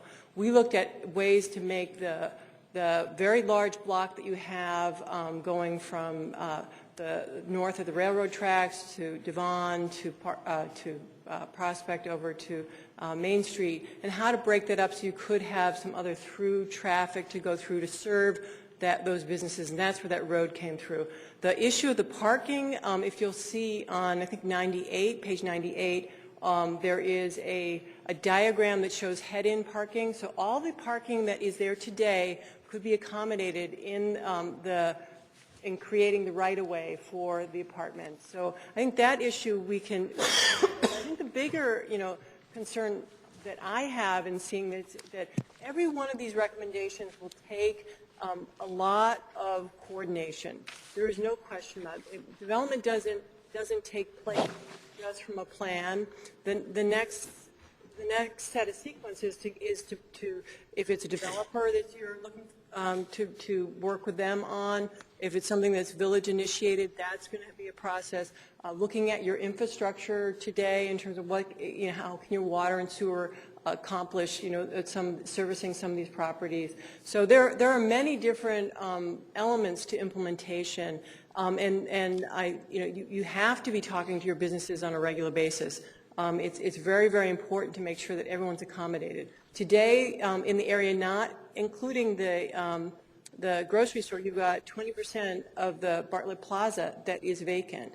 So there is an opportunity for moving some of the existing businesses into that area. So that's, again, I mean, I understand there's moving costs. It's a difficult thing for a business. If there were a TIF in place, that might also be funds that could be used to help mitigate those kinds of concerns. So there are many different processes for implementing any of these recommendations. I think one of the first steps to do is to have a plan in place in which you can say, in general, we agree with these elements, because each one of them will be a separate, a planning process, and you'll be meeting with each other and your prospective developers or to look at those. In terms of your point about the apartments and senior housing and millennials, there is a lot of data out there, and I'm happy to send you a report on that in terms of where the growth is projected in the next 20 to 30 years, but it is going to be from movement in 2 generations. We have big chunks of people who have been waiting a long time in their lives to make decisions. The millennials, they've been strapped with a lot of debt and other things. They are looking for places to go. Communities that have access to trains and other amenities are a benefit for them because they're looking for a little bit more urban environment. You've got a lot of seniors that have been, because of the recession, have been held back from selling their properties, but they want to stay in the community, and they can't unless there's things that offer them a little more carefree lifestyle. Apartments do that. So those things are out there. There's a lot of real estate data about that. I think it's a really important thing to make sure for your community that you can have the places where people can buy into it. Not necessarily a single-family home isn't the first place millennials can buy into a community, and they use the apartments as a testing for that as well. So. I'm not saying that millennials and seniors wouldn't want apartments. I'm just saying that I don't know that they're a particular age group that's going to revitalize a downtown area. I don't think you have statistics that are going to say, oh yeah, in these cities, is the 20-something-year-olds really spend so much money or come back and revitalize cities, not that I've seen at least. So. Well, they have actually in this region. We've just been working with Palatine on their downtown area, and a good percentage are in those 2 brackets in terms of who's, and they've got, a lot more restaurants, and it's something that they're looking at. So we've looked at a variety of different communities. I do think that there's real benefits from both of those groups. Well, I certainly don't say that there's not a benefit to having groups there, but I just would disagree that I don't know that it's the age group that's going to bring in a lot of expendable income, so to speak. I think the idea is more bodies. Yeah, I mean, more bodies. And then what happens? Consumers of any kind. Community. You want to really serve the More whole consumers. Well, my concern would also be that when you say, and I think part of the discussion was around apartments that were $1,600 a month, thereabouts, what if the landlord isn't able to rent those out? Is he not going to rent them out? He's going to rent them out. And whether they have to take it at lower the rent, bring in a lower income housing group, I don't know. I mean, right now you have a phenomenal rental vacancy rate. It's like 98% is occupied. So it's pretty amazing here in Bartlett. So you don't have any extra apartments available for people. So I guess I hear 2 different conversations going on here, and one reminds me of George Koziel's statement when the TOD was first up, and he said, this is a good plan. You might not like all parts of it. Don't vote it down just because you don't like part of it. And it sounds like there are parts of it we don't like. I'm not a big fan of the apartment building on Western and Bartlett Avenue. Doesn't make sense to me. But we're not voting on that. And there's nothing magic about this plan. There's nothing magic about development. It's part of what I do for a living. It's very difficult. So let's take Bartlett Plaza, for example. So the Gorskys can sell that place out from under you, right? So you've probably got a written lease. There's probably a provision in that written lease where you're going to consent to that sale. And then what is that subsequent buyer going to do? I mean, that can happen for each and every parcel in this area. It can be sold out from under you unless you own it, and they can do whatever they want. They're going to be constrained by their legal obligations. I can't imagine the post office is going to roll over and walk away, so that's going to be a real challenge for them. I think that, so I understand what you're saying, but it's a very organic, very long-term process. If there's a market for the millennials and they want apartments, then some developer's going to figure out a way to make it work monetarily. If they don't, well, We've got plenty of examples of that in town and in our area where the developers think they're going to charge a fortune for a downtown space, and then we can't keep a business down here. So that pie-in-the-sky thinking, those are the bad developers. The good developers have a good idea of how much things costs and what they need to make on the other side of it, regardless of whether there's a TIF. So I think it's a good plan. It's not perfect. There are challenges. I can see where it's very scary for particular business owners. My wife's a business owner in town too, and if she was in this area, we'd be nervous too. But I think this is a long-term plan. And I don't disagree. I like parts of the plan as well, especially the downtown area. I'm happy with seeing some of the areas that could potentially be built up, new parking garages, that sort of thing. I think it's great. I just think that we just needed to give it some thought when it came to small businesses and the impact that it's going to have on them. That's the reason I delayed this. So. And I think it was very effective, Mike. I think your point is well taken. Trustee Cameron. I think it's well taken. I think it's a thing where it's really easy with this kind of planning to get into the weeds instead of stay at 30,000 foot and understand that, like you said, it's never going to happen unless 20 more things happen ahead of it.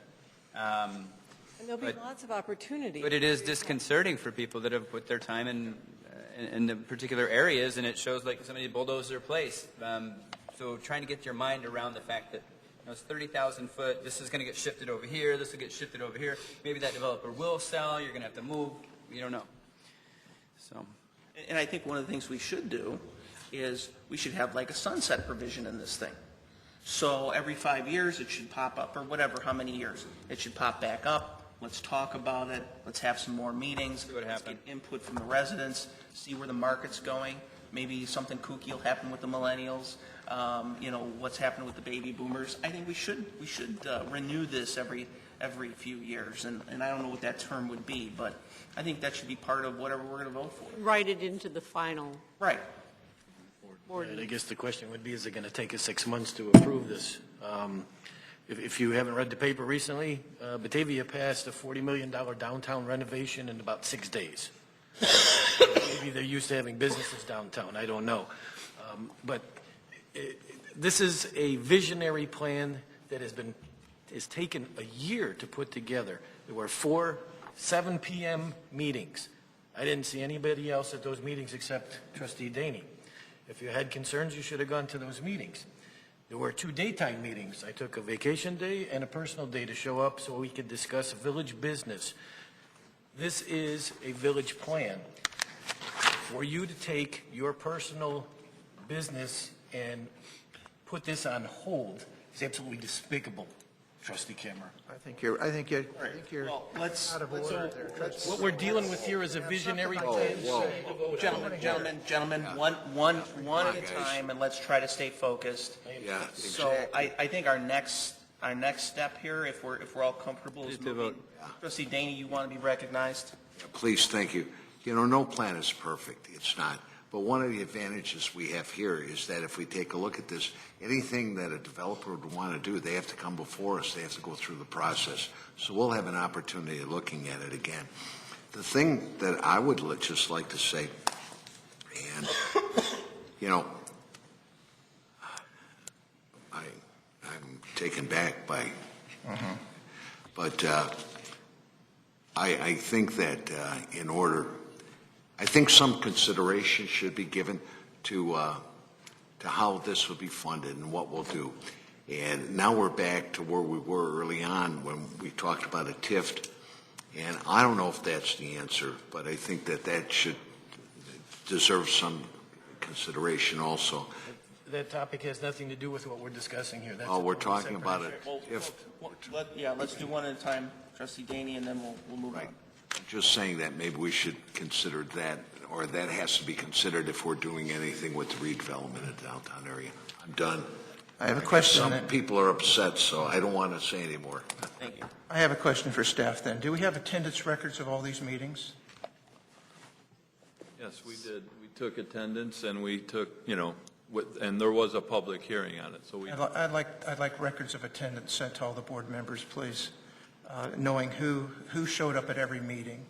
Because as I happen to know that one of the people that I asked to be on the committee, he showed up one time. Now, that was his error. He should have been there more. I did not show up because my impression was it was a downtown TOD plan, not incorporating Bartlett Plaza. I have more invested in this downtown than you'll ever think about, Trustee Carbonaro. I have a business here for 27 years. I own one of these apartments downtown that we've rented out.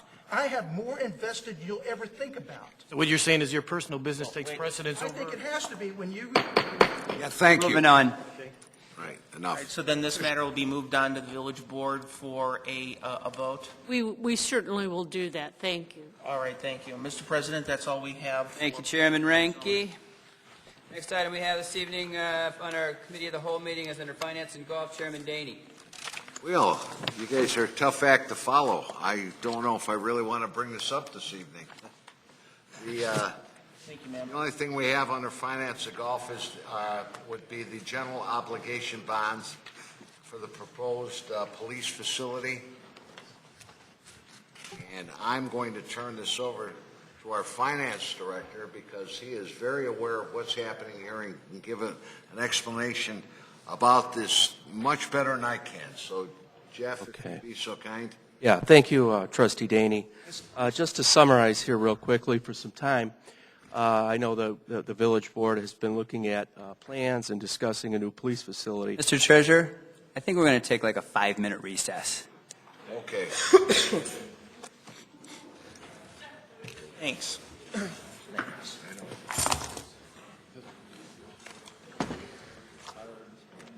To their system. So. Sit down.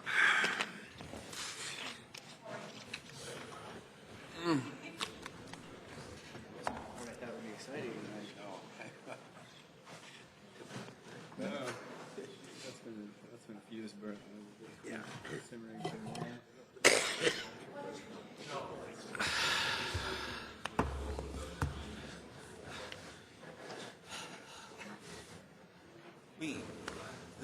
Those two need to be separated. Yeah. They need to be separated now. I'm staying out of it. I shut it down. I shut it down. Triple bypass. The last thing I'm going to do is go out there and try and stop two guys. Yeah. Funny story. This morning, I'm in Fur Ridge. I had to look at a property. So I missed the property. Yeah, you share it. So Mixed up. So the property, I missed it. I drove right by, and I whipped into this industrial driveway, and a guy was literally towing on a chain a truck, a semi. Really? He's pulling his truck out. So anyway, I know I'm in the way, and I'm telling him, stop, I'm trying to get out of your way, right? So I finally get out of the way. He gets out of the car, he comes up to my window, he starts yelling and screaming at me for blocking the driveway. And I said, I was trying to help you. I was trying to get the hell out of the way. People just misconstrue, right? God. And I'm thinking to myself, you know, how do I get myself involved in this? Yeah.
that's a good idea. Let's get through this night.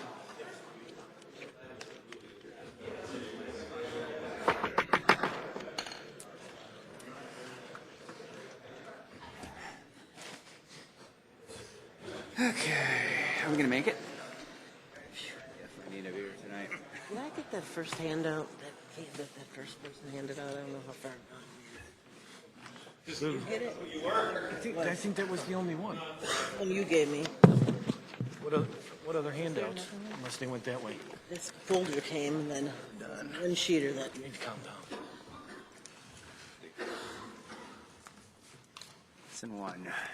Missing one. Did I establish some kind of a new rule of time when I started? Because every time I say 5, it's always 10, and then if I, heaven forbid, I said 10, because then it would be like 25.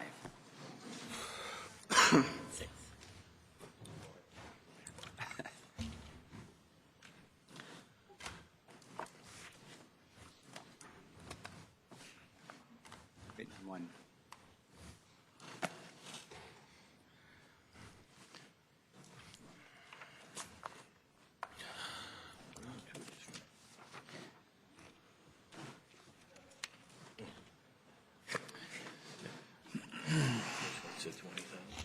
Yeah.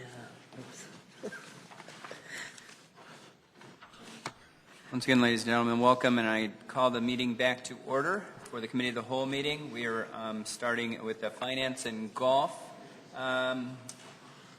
agenda item under Chairman Daney's lead. Yeah, we had briefly, I had briefly stated that I was turning this over to Jeff, our Finance Director. Please, Jeff. Okay, thank you, Trustee Daney. For some time, I know that the Village Board has been discussing plans for a new police facility, and we are now coming into the process of proposing a financing plan for that police facility. The bond ordinance in your packet tonight is one formal action to be taken by President and Board of Trustees to approve general obligation bonds, which would be issued for the purpose of financing and constructing a police facility. Most importantly, this ordinance in front of you tonight establishes a parameter-style ordinance, which means that the final interest rates and other repayment terms of the bonds are not set forth in the ordinance, but rather the ordinance establishes parameters which act as limitations that must be followed when the final terms of the bonds are established. The ordinance delegates the final approval of those terms to the designated officers, which are the village president, clerk treasurer, and finance director. Some statistics or parameters, if you will, of the ordinance. We're including a maximum amount to be borrowed of $16.2 million with a $3.8 million contribution from the village. Maturity date would be in 2037, an annual maturity amount of $1.42 million, and a maximum interest rate of 7%. We had a question tonight regarding the 7%, and that is very flexible. And Tom Gavin with R.W. Baird, who serves as our financial advisor, can explain the process of issuing bonds and how we go through that process. Just to show some additional statistics, we looked at what $16.2 million would mean to a resident on a $250,000 home, and that would increase a property tax bill by approximately $88.76. So with that being said, we'll open it up to any questions for myself or Tom Gavin from R.W. Baird, again, who serves as financial advisor to the village and who will be structuring this bond issue and marketing it and selling it to the appropriate underwriters. Well, I think one thing that jumps out at me is the parameters for the interest rate. It's 3.985 and maximum amount of 7%. Obviously, I don't think it will ever reach that 7%, but in the event it does, I think it makes our police facility not feasible. I think at a 7% interest rate, that is the tax rate on a resident would be well above $88 a year. So is that something that can be changed or? Yes, and just to clarify, What's in demand now is premium bonds, and so premium bonds bear higher interest rates, but they give you more money for the amount you borrow. So you'd actually issue fewer bonds on a premium structure. 7% is a little bit generous. We could cut that down to, say, 5% if that were acceptable. That would give us plenty of room to allow for premium bonds. That would get you better financing overall. Yeah. So. I definitely think 5% is a lot better than 7. You think? Well, I'm It's all based on the market, though. I mean, you're not going to create any. You're not going to create any magic. But I agree. If you have some kind of a cap, it makes you feel a lot better. Right. It is. We'll be accepting bids for the bonds, and we expect many bids for these, and so it should be pretty tight. So if we get good bids, is it possible that this $88 projection is going to be less? Could be. Sure. $88 scares me. Okay. I mean, and I realize maybe this isn't a question for you, but I mean, I just want to say that $88 scares me. I looked at my tax bill. My tax bill, the village portion is $617 and some cents. So you're talking about if you raise it about 88, that's like 14%. Not a math guy, not pretending that it's all right here. But that scares me because you're talking about increasing 14% and that's a lot of money for people, especially when we're already getting hammered by other taxing districts. Yeah, may I ask, what would be the other option? Right, and that's my concern is there a way that we can push the cost down on this thing? Well, you should ask for 4% rather than 5%, Trustee Hopkins. I can roll the dice.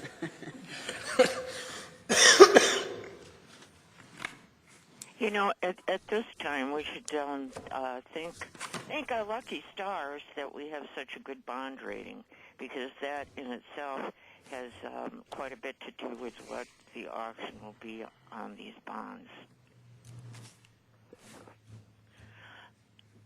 I know this particular ordinance also designates officers to approve the bonds, and there's 3 people that, are authorized to approve it. Is there a way that if in the event it goes over, a 0.5% over the 3.98, that it comes back before the board for a final approval? That's the point of that 7, now 5, is trying to see what's in the market. The bond rates change daily, so that's the purpose. If the bids came over the parameters that were set in the ordinance, we'd have to reject the bids. Right. And we would come back. Start over again. That makes sense. One of my clients, Schaumburg Park District, has done this style, parameter style ordinance every year for at least the last 5 or 10 years, and it's worked well. Yeah. And you actually capture, timing-wise, some of the best market is available, even though it seems it's a little disconcerting because you haven't done it this way and giving up some control. But I think Mr. Gavin can explain that a little further. First of all, we work for you. We have a fiduciary duty to the village. And so our goal is to make sure the interest rate is as low as possible and then to work towards that. Structuring the bond issue to allow for premium bonds or all that allows a broader investor base to pay attention and want your bonds. And it's really just shining the blue light special on Bartlett's bonds versus all of the other hundreds of bond issues that are done every week. And everybody is searching for investor intention. And when you offer flexibility, investors are more likely to care about your bond issue. And so that drives interest rates down. Over the course of a year, how many times do you think you're going to go out and solicit bonds for sale? I handle about 30 to 40 transactions a year. That's me, and my office in Naperville handles probably 75. When this goes before the board for a vote, is there a way that we could list other home values just to be more transparent? I know we've listed, the $250,000 home $88. Can we also list? Yep. $350, $450, Yeah, we do. $150, just so it's a little more That's a good idea. transparent. It's hard for somebody to calculate it when they're reading it. All right. Pushing on. Oh, dang, right. Sorry. Frankie, I was looking at you. Hey, so we're. That concludes everything that I had this evening. All right, so just so we're on the record here, we're going to move that to the board. Yeah, well, kind of see what we're doing with this building, and at the appropriate time, bring it back for a final vote. All right, thank you, Chairman Daney. Final item for our committee of the whole meeting this evening is Police and Health Committee, Chairman Carbonaro. Thank you, Mr. President. The village board approved the contract for architectural services for proposed police facility with Williams Architects on June 21st, 2016. We have a presentation for the floor plan.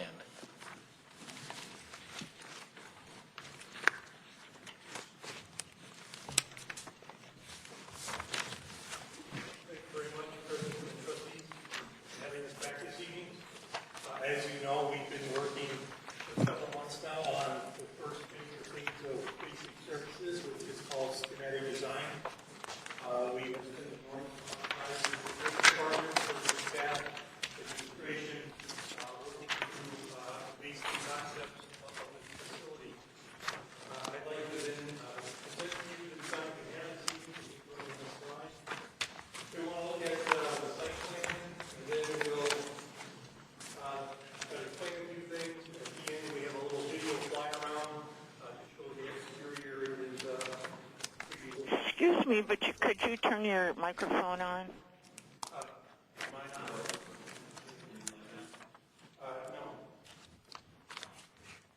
Thank you. That was a great catch there. Thank you. We could hear you over here, okay? Okay. Well, she's further away. All right. So, things that were goals that you folks gave to us and staff had worked with us on is, one, keep the police facility here on this site. Two, keep the police department in operation through the construction so you don't have to spend more money to go to temporary facilities. Three, build the right size facility to meet their near and longer term space requirements. And ultimately, design-wise, we understood this building needed to connect very well to the Village Hall, have a campus look to it when completed, and actually have a link still in operation so that staff and visitors can move between both buildings. So to that end, let me walk you through this. You can't, Main Street is down here, though it's off the picture. This is the main parking area you have out in front of the Village Hall and current police station. Here is Oak Avenue. Railroad is to the right over there. And so what we have here is the new building shown in two colors. The lighter color is the phase one, which will be built while the police stay in most of the existing building. Once that is completed, the police will move over into it. It'll have substantially their day-to-day operations, and they'll be able to work out of there satisfactorily. When that happens, we'll remove most of the existing building and then build this darker shaded area as a one-story slab-on-grade piece, and then that will complete the project. Also, along Oak Street to the west, we have a piece of property that the village is working to acquire, and we also can put some staff parking on that location as well. Right now, you have somewhere between 42 to 46 I'll say off-street parking for staff and patrol vehicles. This plan gets you all the way up to about 70, so it's a significant improvement over your current parking situation. And of course, it maintains all but maybe 3 or 4 parking spaces in that main central lot toward Main Street. So we would have an entrance here off of the main parking lot. The tower that exists currently will continue to exist, and its link to Village Hall will continue. You can still walk in there, and then the link will actually connect both buildings along that way. And just to give some basic other orientations, we have an enclosed garage on the north that will hold patrol cars. We have a parking area to the south that will hold vehicles for investigations, some visitors, and some other police vehicles, and those are expected to have at least some covers over them. Again, going back to budget, we worked very hard to keep this budget as low as possible. So one of the compromises were we would provide enough parking for active patrol cars, but then we didn't want to build a bigger garage than that. So the lower cost solution was to have a regular parking lot, but at least put some covers over the parking to keep the snow, ice, and hot sun from compromising those vehicles. We also have a garage area in the back that has a drive-through that is a combined sally port and evidence garage to allow for those uses. Bond out would also happen on the back side of the building so that when prisoners are released, they're not walking into the main front parking lot. All good things for a well-designed police station. Other questions I can answer here. Yeah, I have sorry, go ahead. When you talk about the garage, one of the concepts we talked about was doing underground? Yes. Is it underground or not? No, this is a slab-on-grade, one-story garage area, and this was all about budget. What's the least expensive way to provide these amenities for the police department, and doing that area slab-on-grade versus a basement, we are very confident is the lower-cost approach. There is a basement area under this zone here, however, and that's very useful spaces for a number of police functions. So to push them upstairs and turn that into garage, we believe would have created additional expense. I have a question. You'll have to bring me up to speed because I don't remember what we talked about early on. I really don't. I don't see the existing fire barn. The existing fire barn is right in here. And it's right in here. Yeah, right in here, and it's slated to continue. We're not having any effect on that. That's what I thought. Okay, and I didn't see it there. And yeah, we're zoomed in a little bit. Sorry, trying to give you some more detail of the plan where we're actually actively. See the parking lot, but yeah, this is just the edge, the existing western parking edge. lot, correct? Yeah. Okay, thanks. Very glad. Good Answered question. my question. One of my concerns is how long is this building going to work for the village? I don't want us to have to revisit this in 25 years. So I'm assuming as part of your space analysis or your needs analysis that you've taken a look at what's the reasonable likelihood of an increase in population, increase in officer and staff size? Do we have some flex room here? Is this going to last us 50 years? There's more space in here than your staff will occupy the day they move in. Okay. The police department did a review of likely staffing in the year 2030, I believe, or something in that range, based on the village population climbing into close to 50,000 or maybe 40. It was less based on population, and we were looking more at societal trends and expectations from the community. Thank you. And thus spaces were included for all of those kinds of functions and people. And of course, by that point in time, the growth of Bartlett is really going to start flattening out significantly, even more than you are now. So the belief is that this building being adequate at that point in time could then be adequate for a long period after that. Will this building be capable of adding further stories to it?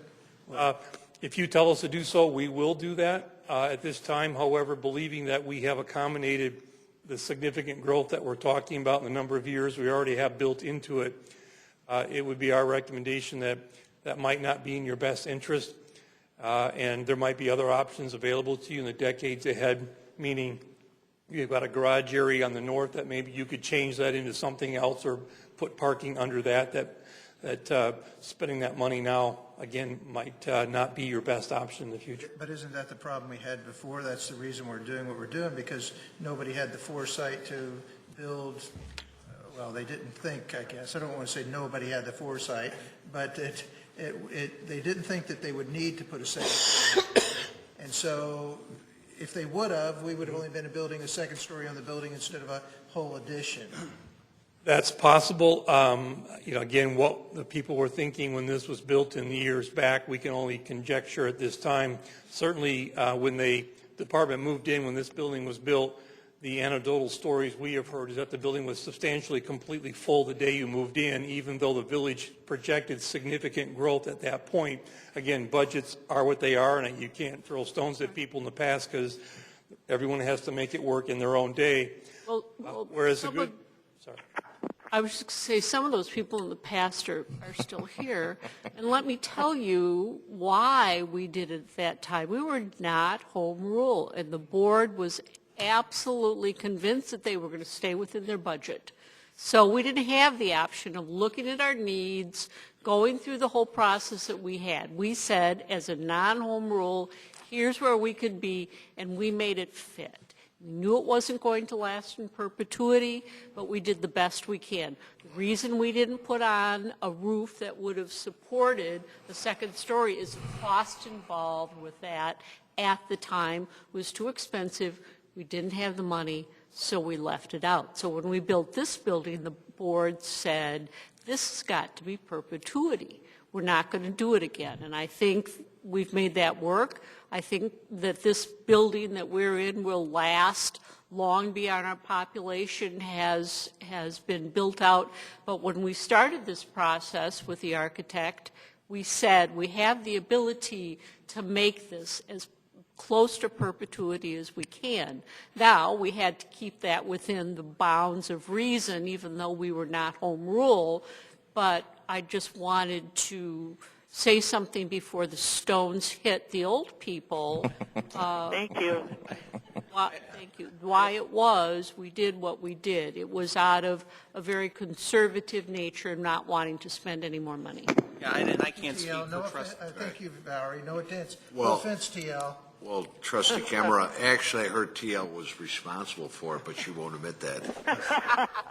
Well, I don't think that was a shot. I think it's just a recognition that we want to make sure that going forward, we are in a different position. Let's do it right, especially if we're going to be raising the tax. That was absolutely the commitment of everybody involved in this project. That's where we I think that Yeah, we don't want. All I'm trying to say. Any more questions on the site plan? I want to fly over. Hearing none, let's go to the floor plans here. Let's go to the next one.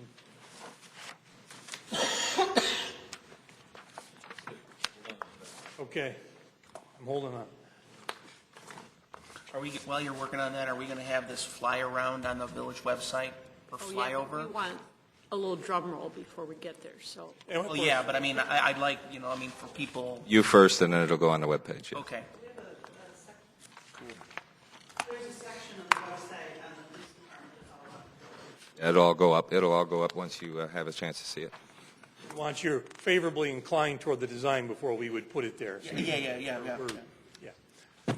So here's the main plan of the building. I don't want to give you great detail because I'll be here all night and because I enjoy talking about this. And secondly, it's significantly about police. So this is that main entrance and link that goes back to Village Hall. Here is the existing tower to help orientate you. So north is still up. So what we have here is you come in, there's a lobby area, stairs and elevator to get you upstairs if you need it, the counter, back to records, their whole department. We have meeting spaces for the public to meet with officers, pick up evidence. Back here we have the patrol area for them to come in and roll call and officers and sergeants. Here's that garage we're talking about that has special vehicles and patrol vehicles. In the middle zone here, we have the evidence and Sallyport we talked about. Evidence is brought in, processed, brought down via an elevator to their secure evidence storage area. We have the lockup area for prisoners. We have investigations wrapping around on the southern zone of the building with a door out to that parking lot we showed you. And so that's the main sort of zones. We have a very good connecting hallway through the facility with a central gathering area. Again, the idea of this design, besides being very functional, very efficient, getting people in the right places with the right size spaces, is to really enhance and grow the department's sense of one group of people working together, talking, sharing information, a very horizontal sort of organization with a huge focus on customer service. So officers' ability to get to and meet with the public and service them well has been a driving aspect of this. We can go to the next slide. Well, actually, yeah, it's okay. This is the basement level. So under the middle zone, we have a basement. In this area, we have, I went upstairs. I'm sorry, we're upstairs, forgive me. Up here, we have the administrative and other sort of day-to-day functions of administrative uses. They have their own upstairs lobby, secretary to greet and meet, offices, meeting rooms. We also have upstairs a large zone for public and mostly police department meetings. There are numerous classes. They bring other departments in. They do training. They have a lot of ability to train their own officers, special cases, interdepartmental or other jurisdictions can come in and meet with them.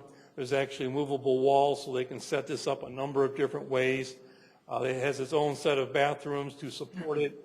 And we also put the staff lunchroom upstairs, not only because it's a good place for them to have lunch, but it also could support those rooms if they wanted to have some refreshments. And of course, this will also be set up to operate as an EOC if necessary. So you've got a good upstairs meeting area to support a whole lot of potential functions. Next slide. This will be the basement.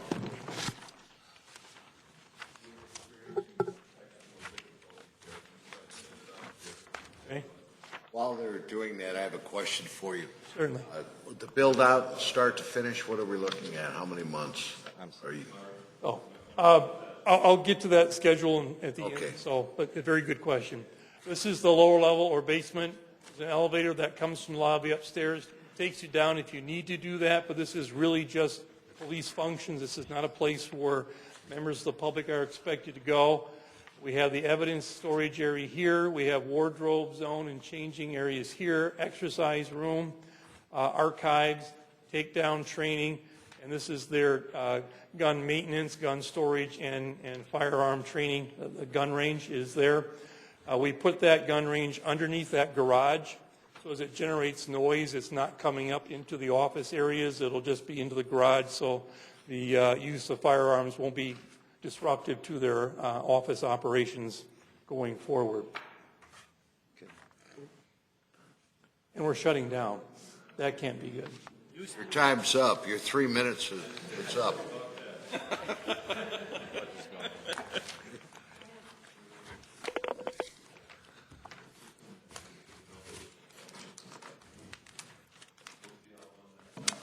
It's a really cool video. We worked very hard on it. I'm excited to show it to you. Okay.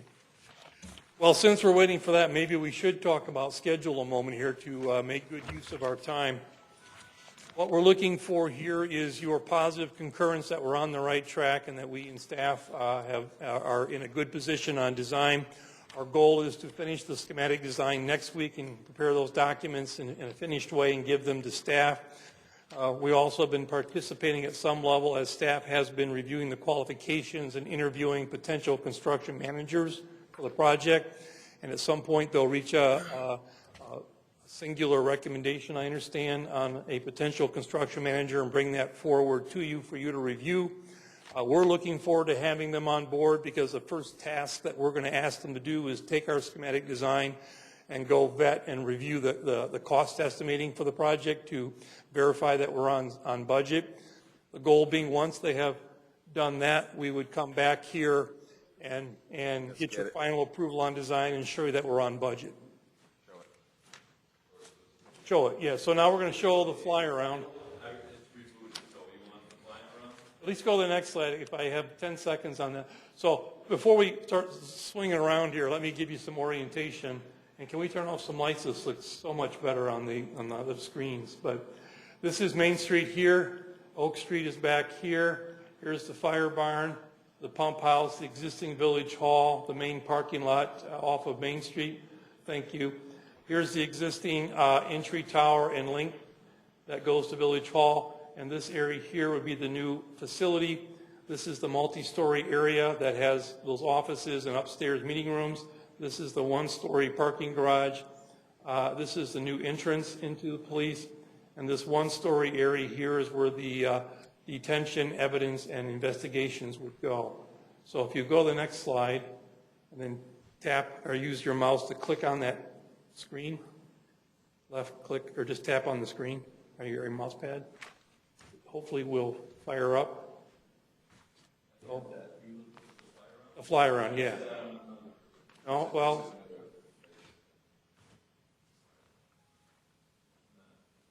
I thought this was the slide that you tap on your pad, this fires up into a fly around. No, it's a separate file as well, so you should be able to do both. All right, so click on that, let's get that thing going, full screen it. Thank you. All right, here we are coming in from the north and west, flying around. You see the fire barn, the 2-story. We're going to go one loop around high, then we're going to come down and do a loop around low. Now we're over Oak Street. There's parking, a 1-story area, evidence and detention. There's the main part. Here's the 1-story patrol garage. Now we're sort of behind the AT&T building here, the fire barn, the pump house. Now you can see how this looks. The goal here of the design was to connect these buildings very physically and also in their design to make it a very strong campus appearance. They have a lot of the same basic architecture happening. We're going to match the brick and create a very strong connected facility here, the municipal uses by the village. Wow. Thank you. I was hoping for that. We were hoping not to just lose that last image, but okay. We can do it again if you'd like. Oh, we got it on the website. Okay, all right, good. You got it. So, can it go slower? That they cannot do. All right. I've seen enough. We have found in today's video world that if we run them slower, everybody loses interest because everybody's got about, at least not our generation, but 8 seconds is about what you get. I think in our generation you get about 30 seconds to a minute. I'm not sure. Are we going to do anything with that pump house? I don't know if that was still used. Well, we will when we have decided upon our future water supply and that we will be able to remove that completely. Okay. Oh, that's too bad. It's a historic building. Well, again, the schedule being we'd come back to you once the construction manager has done their cost estimating. We would come back to you, I think, after they've been hired in the weeks ahead, and that's when we would ask for your official approval of schematic design because you can't really approve schematic design until you have a real updated budget from your construction manager. Once they give that approval, we would continue on with our design work, looking to get this shovel in the ground this next summer. And completion would be? Late in 18, I believe, right now, though, again, we would look to the construction manager to review their schedule opportunities and possibilities. Simply, that's how long? We're probably in the range of anywhere from 14 to 16 months is sort of the range of construction. Because we have to do this in 2 phases. Yeah. Have you done any cost estimates so far? We did the one during planning that showed the $20 to $22 million range. However, we understand $20 million is it, and we get that. So we expect to come back to you for formal approval with a facility that is this, at or below $20 million. Would it be possible to give us an option to, let's say we wanted to cut the budget by $4 million? Okay. Would you give us an option?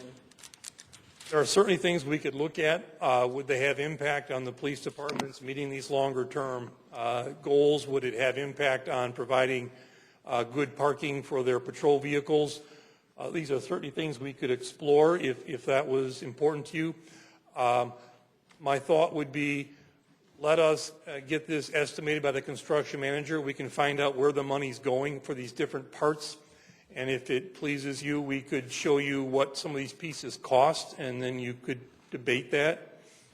We've been working overtime making sure that this meets what your primary goal was, is that we're not coming back to you saying, geez, we wish we would have, at the same time being very conscious on cost and not being extravagant at all, but yet not coming back to you in 20 years going, geez, we should have. So this has really been almost a scientific effort to try and create a healthy balance for everybody. So, but that being said, of course, we could explore it. Do you work value engineering in from the start, or do you go? No, we've been contemplating structural methods, HVAC methods, phasing methods that we have from the years' experience that we have, always looking to provide the maximum building for the best dollar.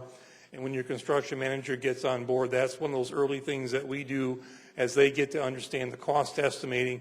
We are also reviewing with them the systems and techniques that we thought would be very efficient for the building, getting their feedback, and really working together to be sure we give you the best value. Have you always worked with a construction manager? I would say I'd say about 90% of the public buildings we do are using the construction manager. Because of these aspects of controlling budget, having high-quality people execute their projects, yes. Does it make your job easier? Yes. It brings the right kind of professional knowledge to do the things that they're better at than we are, cost estimating, construction phasing, things like that. I'll make a completely random comment. I like the idea that we're using these permeable pavers for some of the parking lots so we're not flooding out the neighbors. Right. So the more, and I know there's a cost trade-off to that, but, you know, if we can do that to make it a little bit more user-friendly, I think that's a great thing. Yeah. You know, just a couple comments. There were just minimal land costs this, and usually when you have to build a building, you have land costs, and we did not. And secondly, I think, and I'm sure you will think, that this is a great addition to downtown Bartlett. Staying in downtown Bartlett not only saved you money, but you're going to put a great-looking building in downtown Bartlett that's always going to be here, and the people who come here and the people who work here have to go eat lunch somewhere, and so you're putting a lot of people into downtown Bartlett, and I think it's a real commitment to downtown Bartlett and the businesses down here that we're going to stay and we're going to stay forever. Here, here. Need to ask you one more thing. The building itself, the construction, you know, we talk about green, you know, and what philosophy are we following, or what concept are we following on that? I think the philosophy is be as green as you can, understanding that you're not going to spend money just to save or that extra bit. This is all about efficiency. We are selecting mechanical systems, electrical systems, lighting systems that are extremely efficient in uses of energy. We're insulating the building very, very well. We do look for opportunities for recycling, but again, we also have to compare that to can these materials ultimately themselves be recycled? And frankly, are they going to last a long time with the kind of use and abuse a police station gets?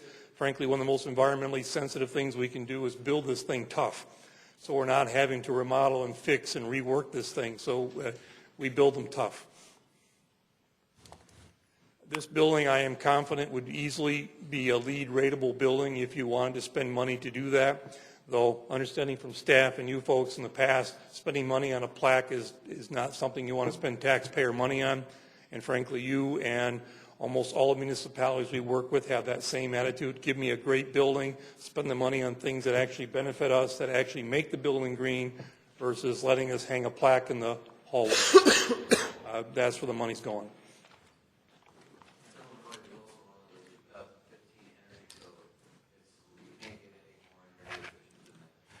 Yeah, it does require very high levels of energy efficiency, which removes that conversation. More questions, if you have them? I think a summary statement from us working for you these months is your staff has thrown themselves into this with great effort, great vigor. They have met with us many, many times. They have vetted the designs. They have disagreed often. We have argued periodically, all in positive ways. And they have pushed us hard to give you the best design you can get. And I can say that a lot has been invested, but we have great momentum and a design that we're excited about, and I know your police and your staff are excited about. This is going to be an excellent, good functioning police facility. Thank you, sir. And I believe that's all I have. All right, I'll entertain a motion to adjourn. So moved. Second. Moved by Trustee Daney, second by Trustee Kammerer. Will the clerk please call the roll? Trustee Ahrens? Yes. Kammerer? Yes. Carbonaro? Yes. Daney? Yes. Hopkins? Yes. Ranky? Yes. We are adjourned.